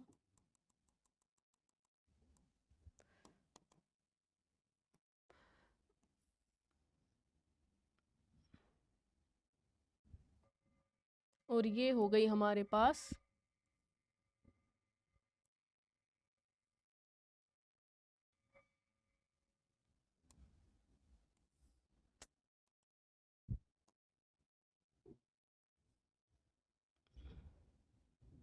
ये हो गया फर्स्ट वाला और ये हो गया हमारे पास सेकंड वाला, ठीक है। इसकी थिकनेस हमें D1 दे रखी है और इसकी थिकनेस हमें D2 दे रखी है, ठीक है। मतलब ये पैरेलल प्लेट कैपेसिटर इसके अंदर पूरा भरा हुआ है। दो हमारे पास मटेरियल्स दे दिए, ठीक है। इसका डाइलेक्ट्रिक कांस्टेंट K1 है और इसका डाइलेक्ट्रिक कांस्टेंट K2 है, ठीक है। अब हमें वही सेम बताना है कि यहाँ पे हमारे पास ये दो पॉइंट्स दे दिए, एक A दे दिया और एक B दे दिया। तो हमें बताना है C अक्रॉस A B के अक्रॉस कितना होगा, कैपेसिटेंस अक्रॉस A और B के कितना होगा।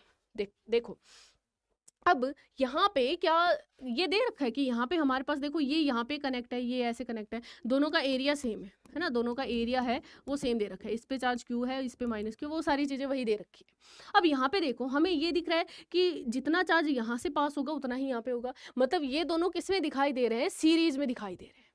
ये दोनों किस में दिखाई दे रहे हैं, सीरीज में दिखाई दे रहे हैं। तो ये दोनों किस में आ गए, सीरीज में आ गए। और सीरीज में हमारे पास 1/c इक्विवेलेंट किसके इक्वल होगा, 1/c1 प्लस 1/c2। अगर हम C1 की बात करें तो C1 की वैल्यू कितनी आएगी, C हमारे पास कितना होगा, C अगर पूरे में डाइलेक्ट्रिक भरा हुआ हो तो देखो C हमारे पास कितना आ जाएगा, पूरे में डाइलेक्ट्रिक भरा हुआ तो C किसके इक्वल आता है, K into C note times आता है। तो यहाँ पे कितना आ जाएगा, C कितना आ जाएगा, K इंटू सी नोट की value K1 into C naught की value epsilon note A by D 1, क्योंकि हम C नोट लिख देते लेकिन इनकी जो डिस्टेंस है ये D1 है, ये D2 है, दोनों अलग अलग दे रखी है, ठीक है। और C2 कितना आ जाएगा हमारे पास, K2 times epsilon note A divided bye D2, यही आएगा, ठीक है। तो यहाँ पे पुट कर दो 1/c इक्विवेलेंट किसके इक्वल आ जाएगा, D1 divided by K1 epsilon note A plus D2 divided by K2 epsilon note A। 1/c equivalent किसके इक्वल आ गया, यहाँ से एप्सिलॉन नोट A को कॉमन ले सकते हैं तो किसके इक्वल आ गया, D1 divided by K1 plus D2 divided by K2। यहाँ से कॉमन ले लिया 1/एप्सिलॉन नोट A। तो या तो इसको ऐसे लिख लो, 1c इक्विवेलेंट किसके इक्वल आ गया हमारे पास, ये आ गया D1, इसको ये ऊपर जाएगा, इधर आएगा हमारे पास epsilon note A divided by, ये नीचे आ जाएगा D1 bye K1 plus D2 bye K2। या फिर इसका अगर एलसीएम लेंगे तो C इक्विवेलेंट हमारे पास किसके इक्वल आ जाएगा, एलसीएम लेंगे तो K1 K2 आएगा जो ऊपर चला जाएगा, तो आ जाएगा epsilon note A K1 K2 divided by नीचे बचेगा K2 D1 plus K1 D2, ये आ जाएगा C इक्विवेलेंट। तो इसमें हमें क्या देखना था, दोनों के दोनों किस में कनेक्ट है, सीरीज में कनेक्ट है। अब आपको और करना है क्वेश्चन, ये आपको होमवर्क के लिए दिया जा रहा है। क्या दे रखा है, ये आपको दो पैरेलल प्लेट कैपेसिटर दे रखे, एक पैरेलल प्लेट कैपेसिटर दे रखा है, ठीक है। इसमें हमारे पास दो मटेरियल रखे हुए हैं,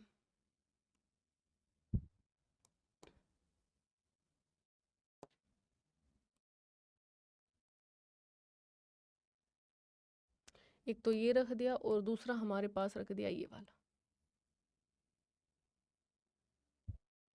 थोड़ा सा सीधा नहीं है, देखो इसको सीधा करते हैं थोड़ा सा। ये दे रखा है हमें पैरेलल प्लेट कैपेसिटर।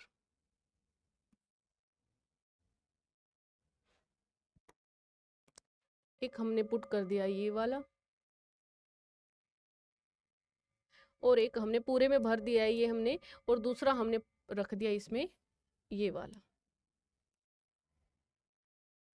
ये भी हमने पूरे में इसमें भर दिया है। ठीक है, दो रख दिए हैं। यहाँ पे हमने क्या किया, इस पूरे की जो डिस्टेंस है वो d है, ये जो डिस्टेंस है वो d है, ये इसका एरिया हमारे पास a1 दे रखा है, इसका एरिया हमारे पास a2 दे रखा है।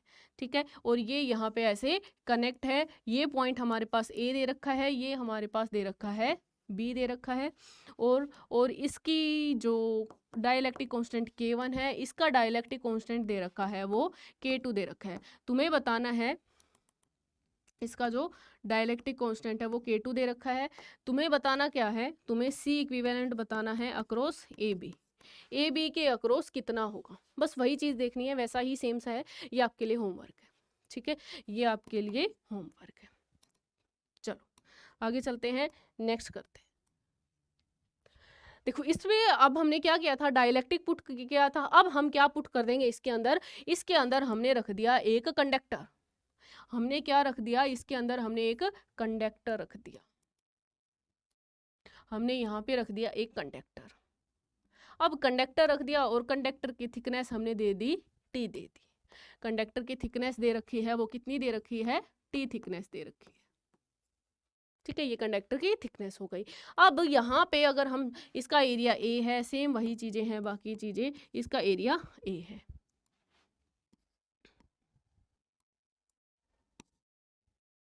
इसका एरिया हमें A दिया हुआ है, दोनों का एरिया A है। ठीक है, अगर हम यहाँ पे C की बात करते हैं कि C कितना आता है, वो हमारे पास आता है epsilon not A, epsilon not A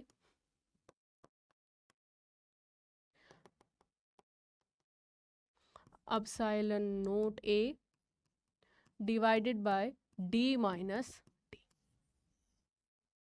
अगर हम ये माने C naught is equal to epsilon not A divided by D, तो इन टर्म्स में भी लिख सकते हैं। यहाँ से D को कॉमन ले लो, क्या आ जाएगा हमारे पास, epsilon not A divided by D को कॉमन लिया, 1 माइनस T बाय D। कितना आ गया, C is equal to epsilon not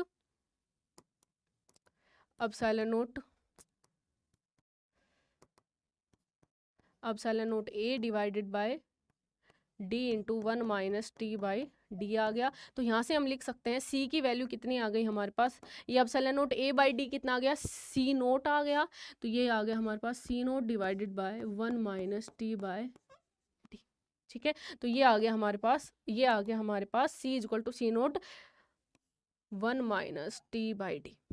ठीक है, अब क्या हुआ, कैपेसिटेंस ये किसी से मल्टीप्लाई होगा, 1 माइनस समथिंग है, तो यहाँ पे C क्या आ जाएगा, बड़ा आ जाएगा, है ना। अब हमने कैपेसिटी को क्या कर दिया, इंक्रीज कर दिया। और अगर ये कंडक्टर है, अगर ये पूरे कंडक्टर पूरे में फैला हुआ है, मतलब अगर हमारे पास T is equal to D है, तो C की वैल्यू कितनी आ जाएगी हमारे पास, इनफाइनाइट। कितना हो जाएगा, इनफाइनाइट हो जाएगा। ठीक है, तो ये था हमारा लास्ट टॉपिक, और ये चैप्टर हमारा खत्म होता है अब इलेक्ट्रिक पोटेंशियल एंड कैपेसिटर का। ठीक है, इसके न्यूमेरिकल्स लगा लो, इसको रिवाइज कर लो पहले अच्छे से, और फिर इसके न्यूमेरिकल्स लगा लो। चलो ओके, बाय।